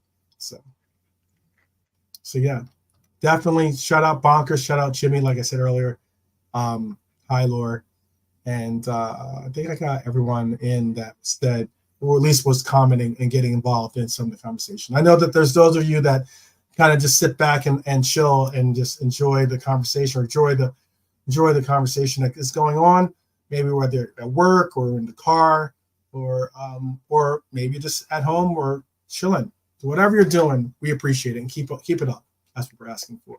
See you guys tomorrow. We're going to do tomorrow is going to be a preview of our weekend game, our Saturday weekend game. It's a very early game for me. It's at 7 a.m. in the morning for me to watch the game. So we're going to get the preview out and done with on Friday. So if you guys have some ideas of who you think is going to be starting, we already kind of went into a little bit, but we'll revisit it. Nunez, Diego conversation. We even could bring in for Dakota. We could even bring in the Dom situation and whether he gets a rest this weekend. But does Chiesa get a start? Does Chiesa get a break into the lineup? All these questions and more will be brought up tomorrow. Now that we've come to an end of the Champions League. Oh, big up, Pops. Big up. Asian Pops. Definitely. Big up. Yeah. Hey. Euro is incognito. Pops calling me incognito. Yeah, but Pops is listening in the background. What's that called? Super lurking incognito. In the background. Yeah. No, he's so he knows. But yeah, he knows. Look, so big up. Nalante and Pops last couple. So we're getting the legends in right. Yeah.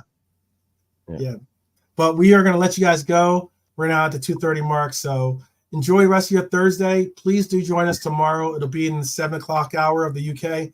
So please do join us. If you see it 7 o'clock, give a look for the show. Chances are we are on live and direct, and it is going to be always a good one when you enjoy, when you have the ability to enjoy the likes of your brethren, your Reds brethren, and that's you out there. So we will see you tomorrow. And as always, until then, up the Reds, people, up the Reds each and every time. All right. Take care, guys.